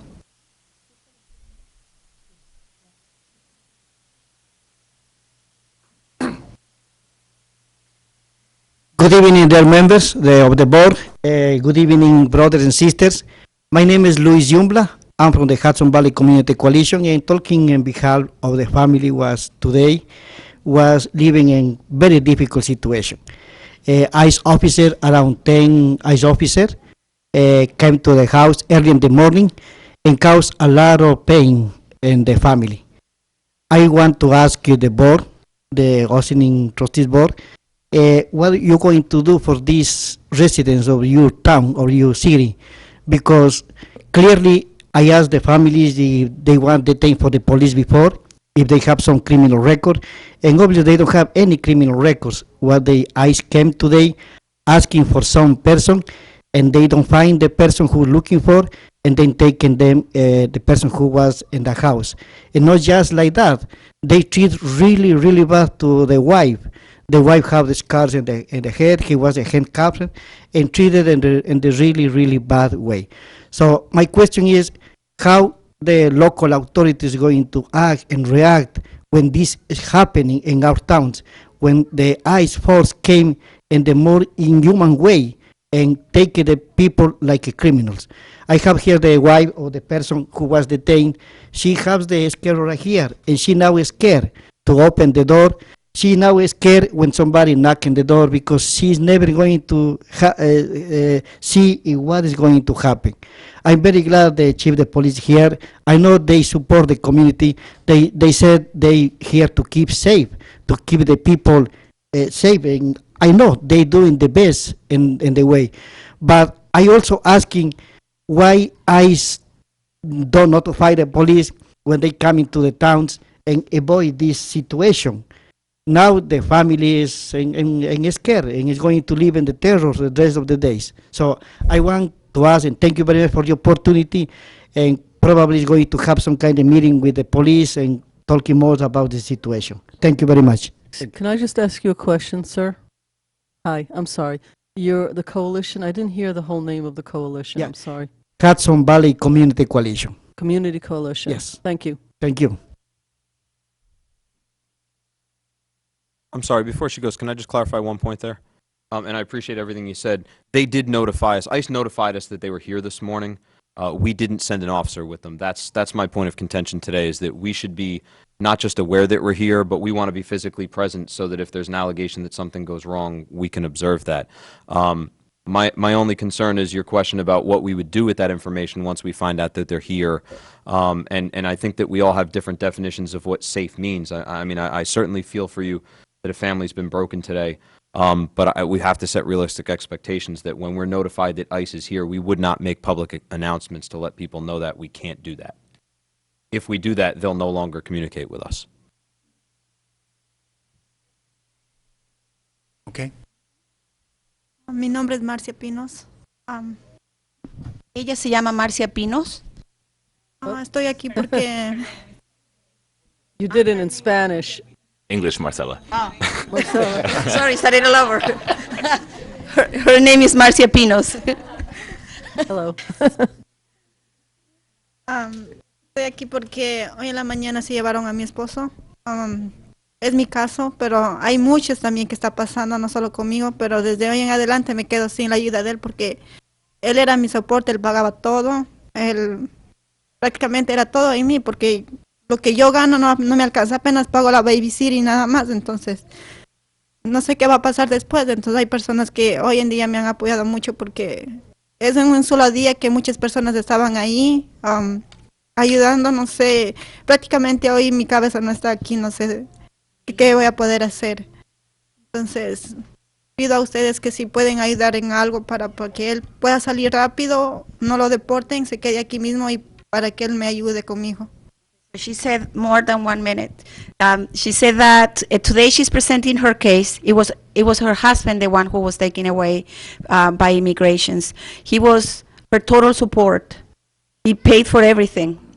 All what she paid for with her work or what she could afford was the babysitting.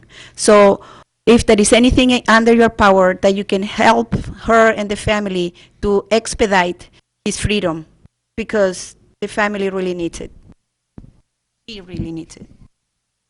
Entonces pido ayuda a ustedes que pueden hacer algo por mí, por mi hijo, para no quedarnos sin él, porque si se va para allá va a ser peor. Tal vez salga no sé qué tiempo, pero tengo la esperanza de que se quede y podemos hacer algo para que mi hijo se quede sin un padre, porque él hoy en día me ha estado preguntando todo el día su papá, pero no sé cómo. Todavía es muy pequeño para decir lo que está pasando, entonces no sé cómo me pueden ayudar. She just doesn't know how exactly you can be help for her. She's having difficulties trying to explain her son what's happening to with his dad. The child has been all day asking, where is dad, what happened with dad, and she just doesn't know how to do it, and she just doesn't know how she's gonna do with herself. Les agradezco si alguna ayuda pueden dar. Gracias. And she's very thankful if you can help in any way. Thank you.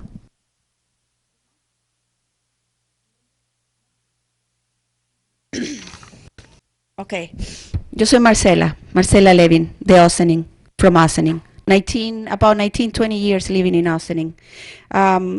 I am a member of Proyecto Alcance, the Hispanic Parent Coalition within the Ossining Schools. I'm a member of St. Anne's Parish. I am a member of CVH, that's a different chapter. I'm a parent, I'm an Ossining resident, I'm a human being. I am a brother or a sister of all my friends that they came here today. And we're here because we're angry. And I am really angry. And I'm so angry that I want to cry. Because the truth is that anger is a second feeling. Underneath my skin, I'm really sad. And I haven't been able to stop crying because I'm so sad that this just happened over and over again. We're tired, but we're not defeated. And I want you to look at all of us today. One of the reasons why we don't come to the boards is because we don't have the language access that Omar is saying. And and we can find translators. She said I could volunteer. So there, somebody. I want you to look at us as us, not as them. So what happened today was just, what happened today, I can try to bring something closer to you, to make you even imagine how it can feel. I remember, and I'm sorry that the mayor is not here, and I'm gonna mention her. I remember how angry and upset she was when people walked to her house, knocked on her door, and gave her a letter, something for the ETPA. Today, somebody walked to these people. They knock on the door, they put their foot in, they push through, they grab the man out, and they took it. Nobody took anybody out of the mayor. Nobody goes to your house or mine to take anybody. It makes me angry, but it makes me sad. But it gives me power to come here in front of you. No warranty. They took the wrong person. They had no order of detention. The man was no criminal. But the actions that those people did, they were criminal. They went in there to a private property, they pushed a woman aside, and they took the person with them. The wrong person, not the person that was on the picture. And that makes me angry. And I can't take it. And that's what I'm here today. Bottom line, I feel that everywhere where we look, we're in this box where all the systems fail us. And you are our leaders. And yes, I know that in many ways we all feel powerless. But the educational system, Foundation A, doesn't give us money to educate our children. The housing is another bad story. And immigration, you just saw what is happening today. Thank you for giving me the chance to speak. I had a lot more to say, but I'll get online again. Thank you, Marcela.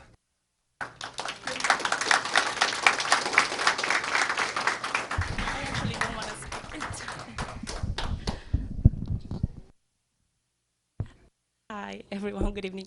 I'm sorry, I hate speaking into microphones.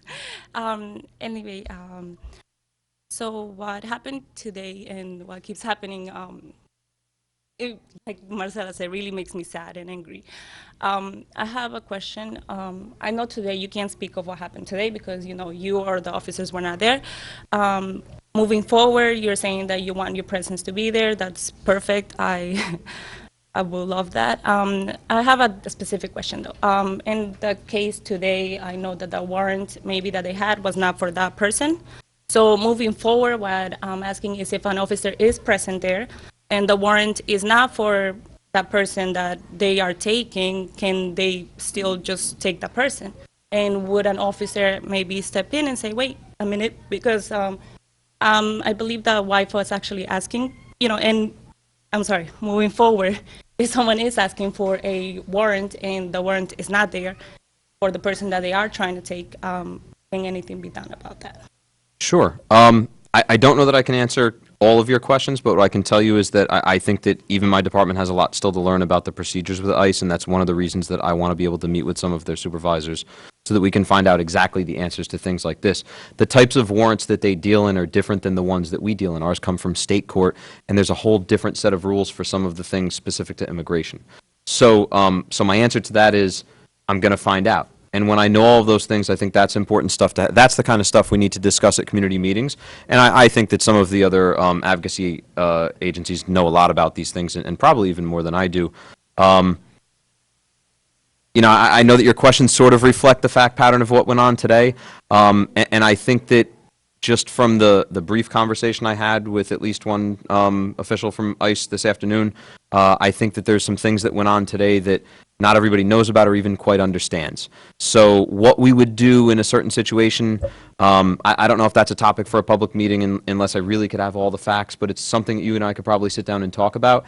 And I think once we know a little bit more about what went on today, then maybe we'll all understand a little bit better about what went on. So Diane, just one more thing, I'm sorry. But, you know, to answer your question, yeah, I mean, our role is to be able to, is not necessarily to be there to regulate ICE, but it's that, you know, there's some allegations, not just now, but in other times, that when people come from, we have a real accountability here, right? Not just because we have a chief of police or because we have a board, but because I work here and I live here and I walk down the street every day. My children go to school here, and that's true for most of the people that work here. They either live here or work here or have children here and family here. So if I go out and do something crazy, I have to look at you every single day, right? I might not see you every day, but there's plenty of people here that I do see every day. I have a real concern about agencies that come in from other places that don't have to come back here and face you every day, right? So it doesn't necessarily indicate that they're going to misbehave, but I know that I have a real debt to this community. I'm getting cut off again.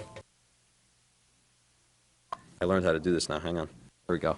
You know, I have a real obligation to this community to operate in a certain way, and that's what I'm looking to ensure that everybody, you know, is just held to that highest standard. So, you know, as far as the specifics of how it's going to work, I think that that's some things we have to work out, and that's some things we're going to be able to talk about as a community. But I think right now we're talking about is sort of broad picture, that we want to make sure that everybody is treated with the most respect that we can possibly afford to people.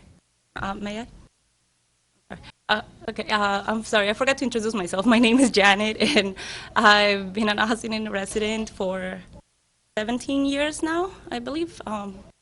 I went to school with Omar, and yes, my question basically kind of was, you know, related to today, but yes, moving forward in regards to, I mean, I'm a little ignorant when it comes to the warrant and the system as well, which is why I wanted to ask, you know, moving forward, if there is a warrant for one person and then another person's kind of taken away, what will happen? It's kind of wanting to be taken away. I think the issue that in this conversation, not related to earlier today, I think the conversation would have to be, why was the second person taken away? And the fact of the matter is, I don't know. All right. I mean, I can accept what you say is truth, and I can give you an answer based on that, but that would be inappropriate because we're really reflecting on something that happened today. In a given situation, if they just go and start plucking people off the street, yeah, our officer's going to say, what are we doing? You know, and that happens among two cops from Ossining. That happens among a cop working with a cop from another place. That's going to be us with any other agency that comes in here. When we see something that doesn't make sense, our officers are tasked with saying, hey, what are we doing here? And I'm following up to what you told me to continue. Well, what I'd like to hear from anybody else. Is there anybody else? I mean, I would like to hear from others. So.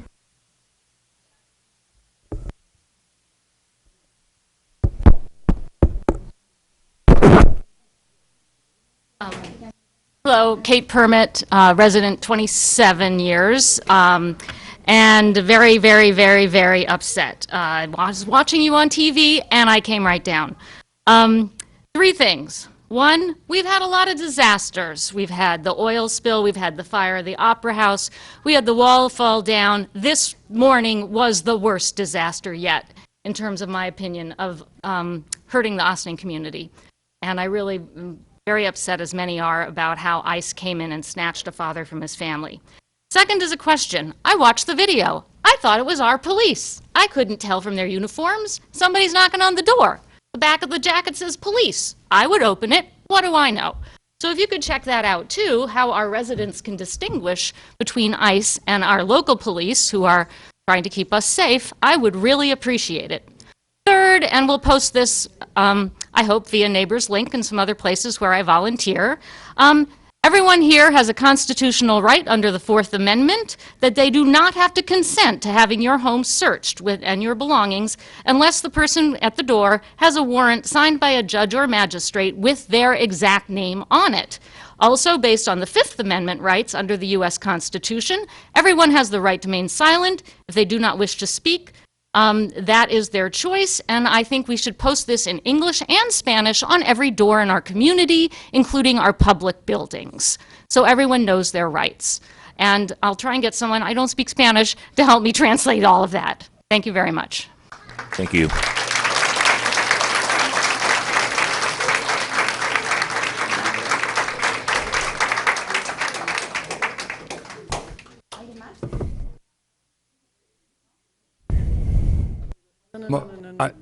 Marcel, I'd like to have more people speak. I mean, is,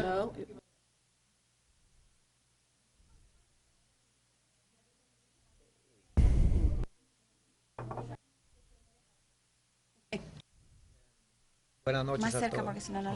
Buenas noches a todos en esta sala. Mi nombre es José Marín. Good evening, my name is José Marín. Yo vivo 12 años en este pueblo.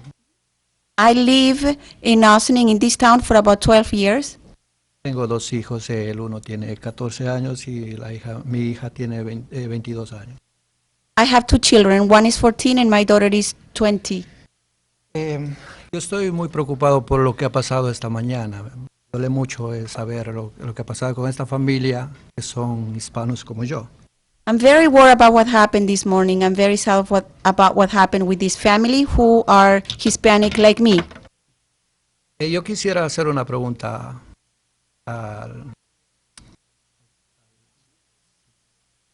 I would like to ask a question to the Chief of Police. ¿Cómo uno puede identificar un oficial de inmigración con un policía regular del town? How can we identify a village police or our town police with ICE? How can we differentiate them? Hang on, sorry, I'm getting used to my new clock over here still. Technical difficulties tonight. So the specifics of how we'll operate with them, a lot of that still has yet to be seen, but typically our patrol officers all wear the same uniform. And it's the same one that they wear on the street in the event that we were to accompany any other agency. So essentially what we're going to do, I'm sorry, Marcel, let me go and then you pick what part you need to tell him because you can narrow this down a little bit. My intention for when this becomes a broader conversation is not necessarily to formulate a strategy for going out with ICE, but necessarily for having a strategy for working with any agency that comes into our community. So that would include probation, parole, state police, county police, ICE, the FBI, anybody else that comes in here. Sometimes we even have other state agencies. We had a very similar issue that many people wouldn't hear about that was, I believe, from State Gaming or some other less heard of agency. Traditionally, our people would be, in most cases, in a regular patrol uniform, not necessarily this fancy with the tie and all, but the regular one that you see every day, and any of the photos that you see of our folks online, they wear the same thing every day. In the wintertime, it's the dark blue long sleeve shirt with either a tie or a turtleneck, and in the summertime, it's the dark blue shirt with short sleeves with patches on them and badges and things that would identify you. It's a common law enforcement uniform. For those that are wondering why I'm describing this now, what we saw this morning is typical of agencies like ICE. When they come in, they tend to wear things like raid jackets, those windbreakers that just say police on them, or they wear tactical vests that just say police on them. We have a SWAT team that operates from time to time. It's pretty rare that they go out. If they're knocking on your door, it's always with a warrant. So, you know, that's not really a worry to have. If another agency comes here, unless there's some extenuating circumstances, our officers would be dressed in the regular uniform that you see every day. Okay, yo quiero preguntar también, ¿por qué si piden que la comunidad colabore con la policía del pueblo, si tocan a mi puerta, ¿qué dice policía? Con un SAI que dice policía, ¿cómo yo puedo saber que es un policía? Eso es lo que yo no entiendo. Serían más específicos. So, The question he asked, the question then is, if somebody, and I know you heard the question, that if somebody knock on the door and they have something saying police, how can he differentiate that is the Ossining police or ICE? In a reasonable scenario, I mean, unless your house is on fire and they need to get you out, you can call us.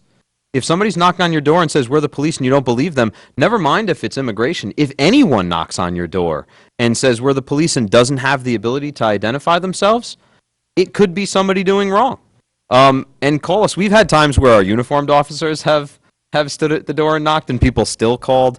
I've personally been on, critical incidents in like the schools where even passing our ID cards under the door and people didn't believe us. So, you have to work with us a bit. But if somebody's standing at the door not wearing the regular uniform that you're used to seeing and you're not sure who they are, call 941-4099. You'll get our desk officer and say, I live at 88 Spring Street and there's a person at my door. Can you tell me if you have officers there? And the desk officer will be glad to say, yes, you can open the door. It's safe. Again, our definitions of safe are talking whether it's somebody intending to do harm, not necessarily whether or not it's somebody from immigration. Okay, muchas gracias. Eso era todo.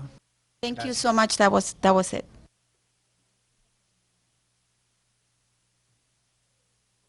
Okay, thanks, everybody. Please come.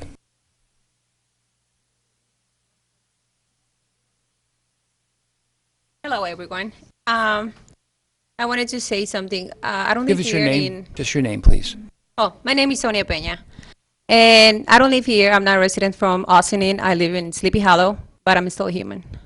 I came here because Carlos, I'm related to, not related to Carlos, but Carlos is one of my friends. We're all friends here. And what happened today, it was just heartbreaking. There's a 2-year-old boy who misses his dad, is asking for his dad. We are humans. We need to be treated as humans. What ICE did today to Marcia wasn't the right way to do it. It hurt her. She was crying. Right now, she has the support from us, but we need you guys to help us because you guys have the power to do it. We can get together, yes. We can do anything. We can support maybe with money. But you guys have the authority to do it, to send letters and stop this. I understand if ICE is doing their job and coming here and getting these people, but get the criminal ones. Don't get innocent people. And don't treat wives or whoever is in the house like dogs. Not even a dog is treated like that here. So we need to get together and fight for our rights because, like I said, we are human beings. And this is not happening just here. This is happening all over. And I feel because Marcia, which is her wife, is suffering right now. She doesn't speak English, and the only support she has is from us right now, which we can do not much, but she just got their money and support with that. I know Carlos such a long time. I know him 11 years. And he's been one of the best residents. He's a lovely dad. I spent so many times together, and he's a great dad. He's a great husband. He's not a criminal. He doesn't have a record, a criminal record or anything. So we can use this as reflection, and we can see that, they're abusing their power. And I know we can do something about it, and you can guys help us. So I just wanted to express how I feel, and thank you for listening. And as time goes, I wish and I hope everyone here can do something for Carlos. We're just not here to talk and blah, blah, blah words. They just mean nothing. We want to see actions. We need to see support from you guys because we depend on you, the police. We depend on you. We feel in danger, we call you because we want to feel protected. So I feel like we have to work together and get it together. Thank you. Thank you. Thank you.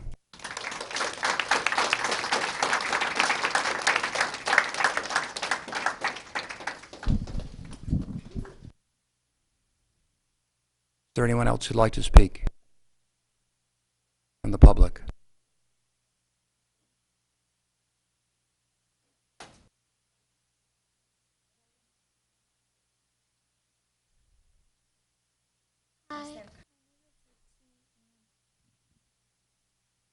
Hi, my name is Itzi, and I lived here for a very long time, and I'm a citizen here.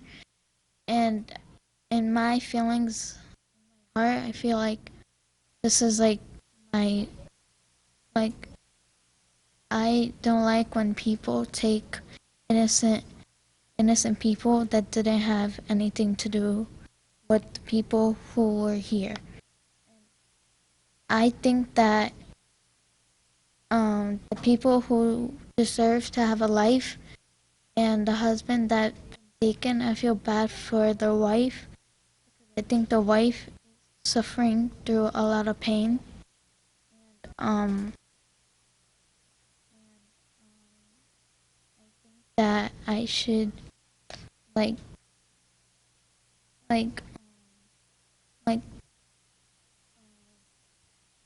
that I should like be respectful and let the ISIS not take innocent people, such as the husband, the wife.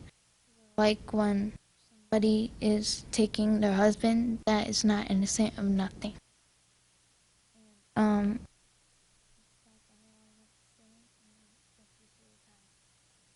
Thank you.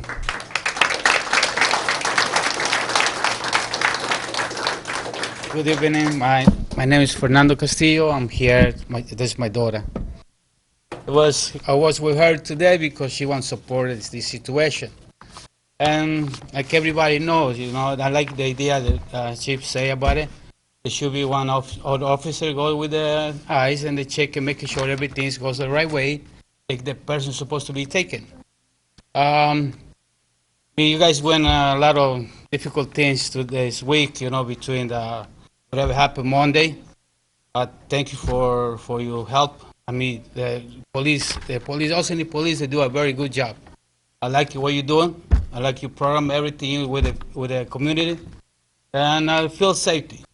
And thank you guys for listening us, to give you time, all right? And I appreciate everything you guys do for us. Thank you very much. Have a good night. Thank you.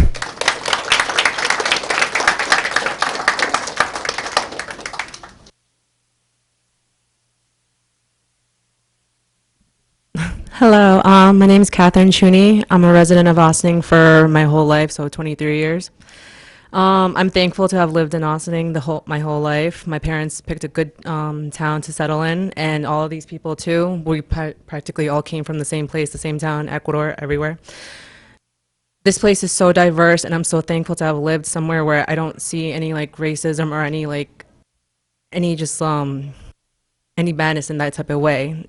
But the Hispanic community is such a big part in Ossining, and we feel like we need to be protected and we need to learn something of our rights. Sadly, our upbringing, some of these people, they didn't have the right proper education, and they came from a separate country that has completely different laws and completely different respects for their citizens. This country, they literally give us our freedom, they give us all of these rights and stuff, but it isn't our fault that we're not aware of them. My parents, they're not aware of them.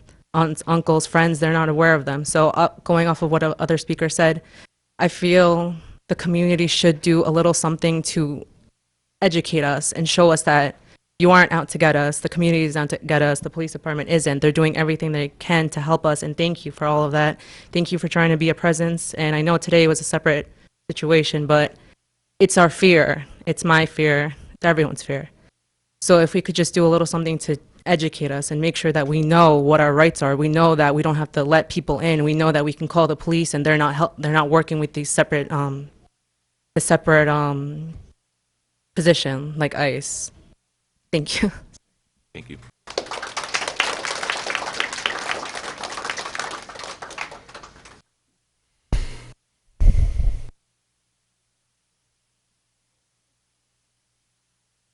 Anybody else?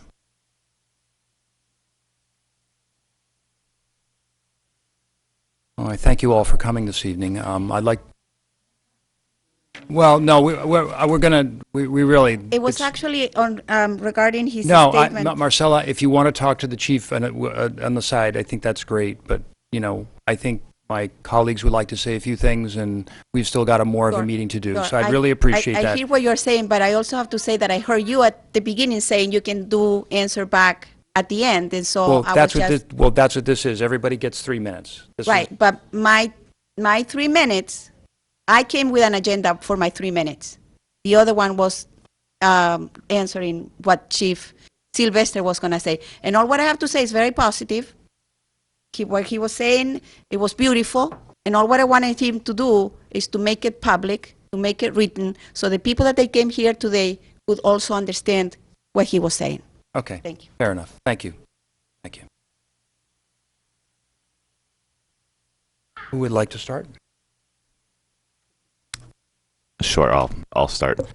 I'm very grateful for everyone taking the time to be here. I do want to make it very known that there were people who, Ossining residents who feared coming into this building today. That's why you had groups that were coming in groups, and other people who actually went outside this building to get them, because the fear is real. And so I understand the frustration, I understand the confusion, and what this board is seeing, which I don't know why it's being done now. I guess this unfortunate incident is causing it, but we've always needed language access. Ossining has had a population of 53% of its people that speak a language other than English. We've chosen to ignore that. And that operates how people get involved, how they have opportunity, their access, and that's why I've been calling on it. And now this kind of really serves as motivation to kind of push me to kind of draft legislation to propose an actual language access law. So I look forward to sharing that, because we're getting a taste as to what half of Ossining is in this room today, and it's making a lot of people feel uncomfortable because either they don't understand, and people are finally coming out of their shell. And I wish we had this same engagement with every other operation in the village. But of course, do we reach out to you all the time? How do we reach out to you? Who is you? Right? So having those conversations. When the village passed a resolution, basically formalizing that Ossining is for everyone, we serve everyone, I was supportive, and I still am, and I commend and thank the board.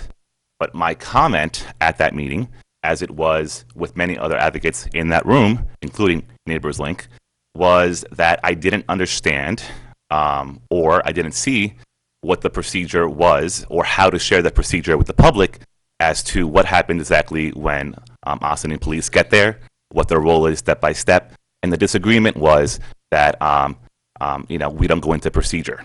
So what we're seeing today is that you're all here because you don't understand how we operate. You trust us, which is great. You just don't understand. And tonight is showing that you still don't understand. And tonight is showing that you kind of get how we operate, but you really don't. And you're going to try to keep on going in your everyday life, but you still don't really get what we're saying to you.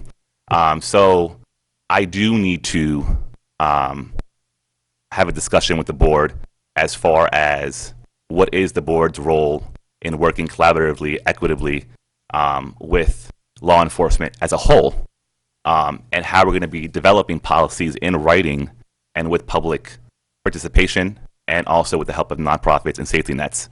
There are people that are fearing going home tonight. I do want to reinforce what was said earlier of your rights. If ICE comes to your door, or if you don't know who they are, you don't have to open your door. You can remain silent. You don't have to sign anything. And you could report the raid. As Chief said, if you ever feel unsafe or you don't really know who's at your door, call the police. There's no stupid question, so don't feel bad. However, I do feel that a lot of you will go home tonight with unanswered questions and the same fears. So I'm not going to go home tonight and say, oh, I'm glad they came, because I still feel unsettled, because I know that what we have done in the past hasn't really either worked or been clear, because we keep having the same issues of communication and comprehension as to why we operate the way we do. As Chief said, it is not our role to do the enforcement of ICE, and it is our role to serve all residents to the best of our ability, as they do and as we do. But we need to take a better approach, and I'm glad that this kind of forced us to expose that we're not doing that effectively, or have been doing that effectively, regardless of a resolution or not.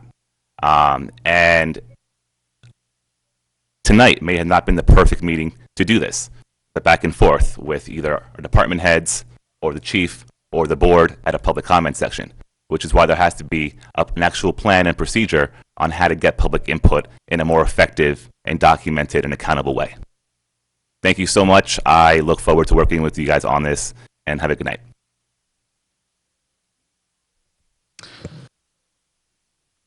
It does not go unnoticed the fear that people have. The idea of someone coming into your home and then taking loved ones, it's been a part of the history of this country for a very long time. So I say that to say that there's definitely a level of empathy that I do have. This administration is seeking, and has actually, and I don't mean this administration, but I mean the Trump administration, has decided to make people, or most people, targets. And we have to live with the results of this every day. I'm thankful that you guys have come out. As I look around and see faces of people that I went to school with, as I see sisters of people that I went to school with, as I see certain members of this community that I see passing, I'm glad that you came. I will echo the comments of Trustee Herrera. We have had a conversation in the past, but what I'm hearing is that people, one, want to understand their rights, and they also want to understand the role that we as a village have, and as well as our local law enforcement. I think we can do something, but we just have to we have to have due diligence, and I'm thankful for every community member that's come up, particularly about involving the community and the community truly being a part of this process. There's a role here in village government. We as the sitting board, we also police commissioners. I believe that the role of police commissioners, that we are the ones that pretty much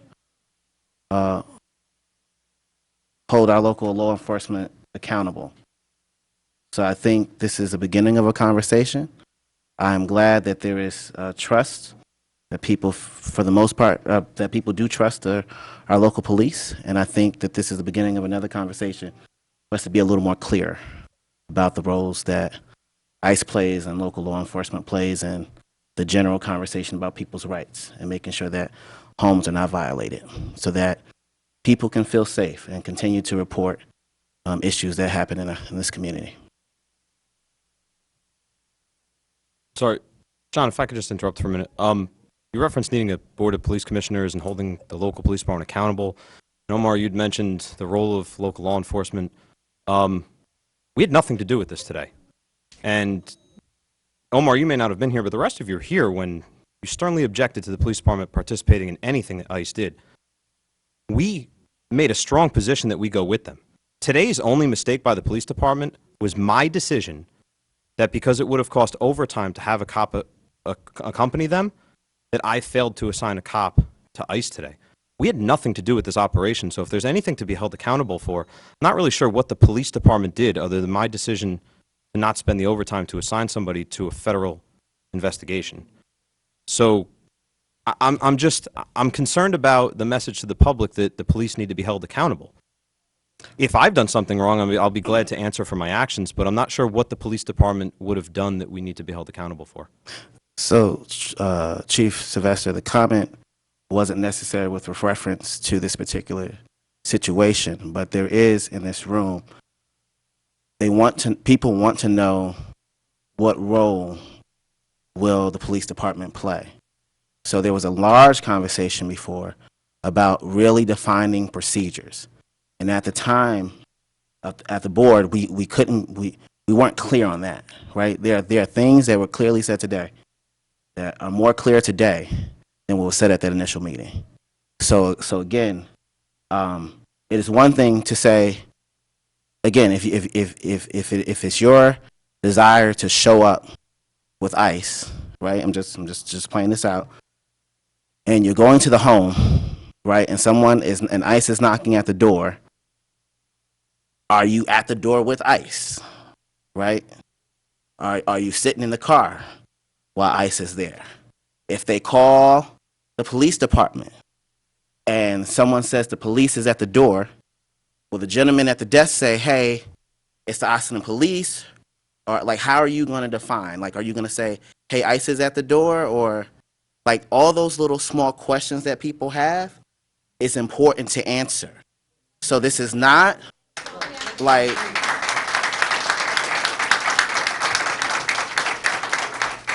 So I bring this back to my question of where does this come into a conversation of accountability for the police department? Because that to me indicates that there's some conversation that perhaps we've done something wrong. it's not about an issue about doing something wrong, it's about clarification. That is the point of the comment. Us being very clear about people's roles. Okay, no, I just didn't know if you wanted that to come from me and tell them what the role was, or you indicated the Board of Police Commissioners would tell them that. This can be, so again, I think what the issue is that because we are the Board of Commissioners and they are coming to the public, we should have that general conversation to make sure that that everyone's being accountable at the end of the day. So I started out earlier today with my thorough discuss with the federal government and the executive branch and what they're doing. Having listened to a lot of people, so two things that is my takeaway. Number one, there really is a lack of understanding. I can't say the public, I can only say the public that's here. You know, there is a greater public that's not here. But from what I heard tonight, there really is, I think, a misconception, number one, about what our role is. So we have to explain that better. But honestly, the jurisdiction of federal agencies and federal law override local law. And there isn't a heck of a lot that either we can do or the police department can do. And that, to me, is the greatest frustration of all of this. The communication about people's rights is something that probably as an overall societal statement is solvable. I don't know exactly how, but it seems to me there are lots of educators out there, in addition to social media, that can tell people what their rights are as residents in this country. I'm sorry. Your name again? Are you? You. No, not you. Next. Janet. Are you Janet? Janet. Are you? You're the one that said your parents may not know all of their rights. No, I think that was Oh, I'm Chuni. sorry. That was Chuni. I'm sorry. I'm sorry, I mixed it up. I was trying to write the names. So, I mean, look, I spent most of my life teaching my parents how to write in English and how to do their checkbooks and their rights when they opened a business. They met with people. They weren't that scrupulous. I had to read all the contracts because they didn't speak English. It isn't just about your civil rights. It's about all your rights. But I think, while we can't solve world problems in this community of ours, the ability for this board to sort of consider, not point fingers, but consider how to educate the general public in multiple languages, because there's also a population from Jordan here, there's a population from Egypt here, that we need to look, that's solvable, right? Educating people is solvable.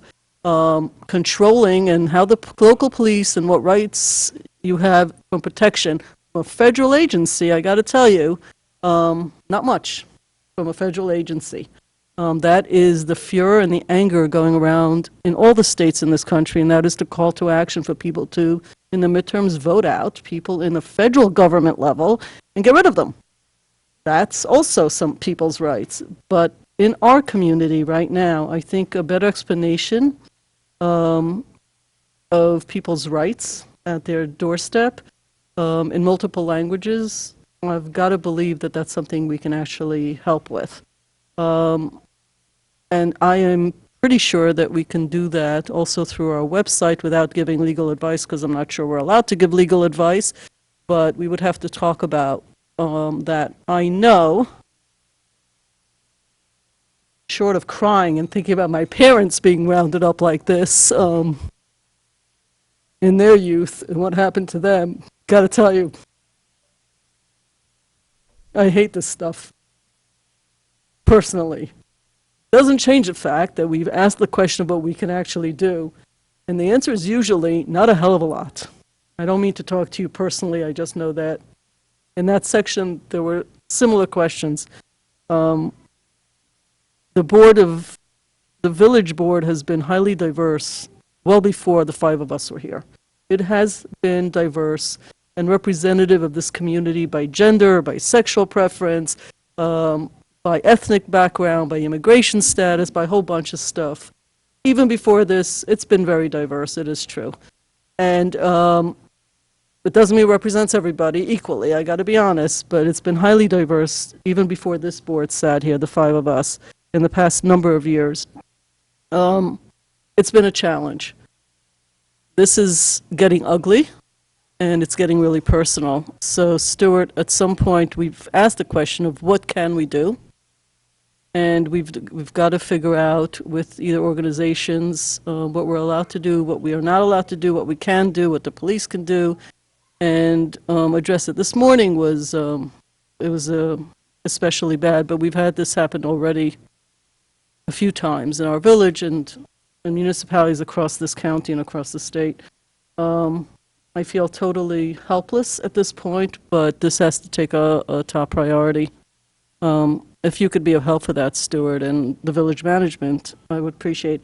As far as education, that's got to be easier to solve. So put my cap on, and I'm sure the other trustees, I'm not alone, in figuring how to deal with that as well. Thank you.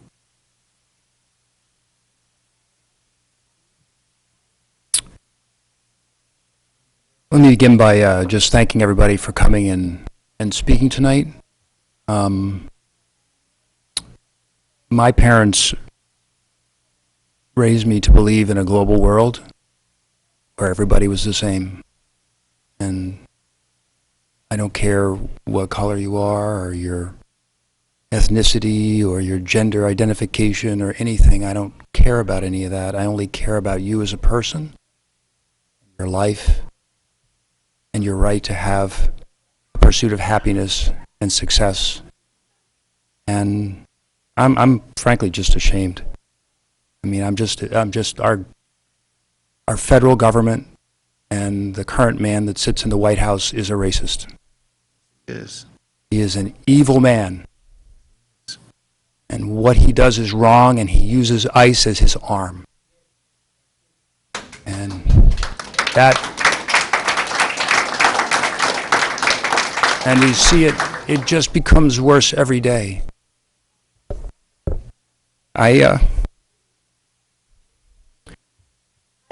It's so hard. I'm sorry? What happened today? I am condemning what happened today. Well, I cannot speak for my other board members, but I will speak for myself.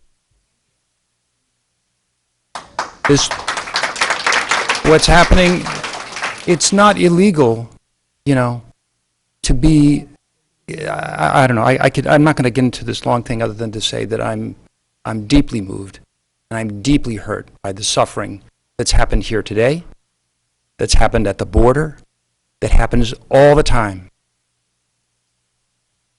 It's just wrong. And I share the thoughts of my board members. They've covered a lot of different things. We talked about the language access, we've talked about education, we've talked about transparency, we've talked about everybody kind of understanding what the rules are. And I am so glad that you have gathered together and come here and spoken to us. Because I have said for many years, and I've sat on this board longer than anybody that's here now, that there's a whole community in this village that we are not connected to. And that's all of you sitting here. And I would be the first one to say this is something we need to do. We need to become connected to you. And maybe what's taken place today is going to be the spark that's going to really bring our community together, so we all can live here and be safe and know that nobody's going to knock on our door and tear our families apart.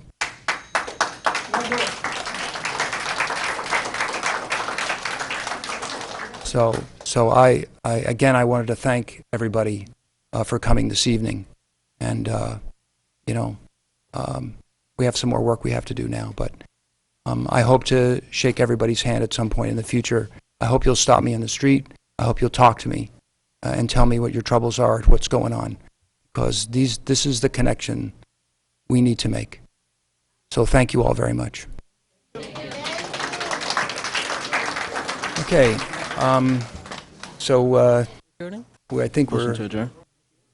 Yes, okay, so we need a motion? Yes, a motion to adjourn to executive session for litigation. So moved. Second. All those in favor? Aye. Thank you all. We'll be back next week at Village Hall for the work session. Thank you. This meeting is adjourned.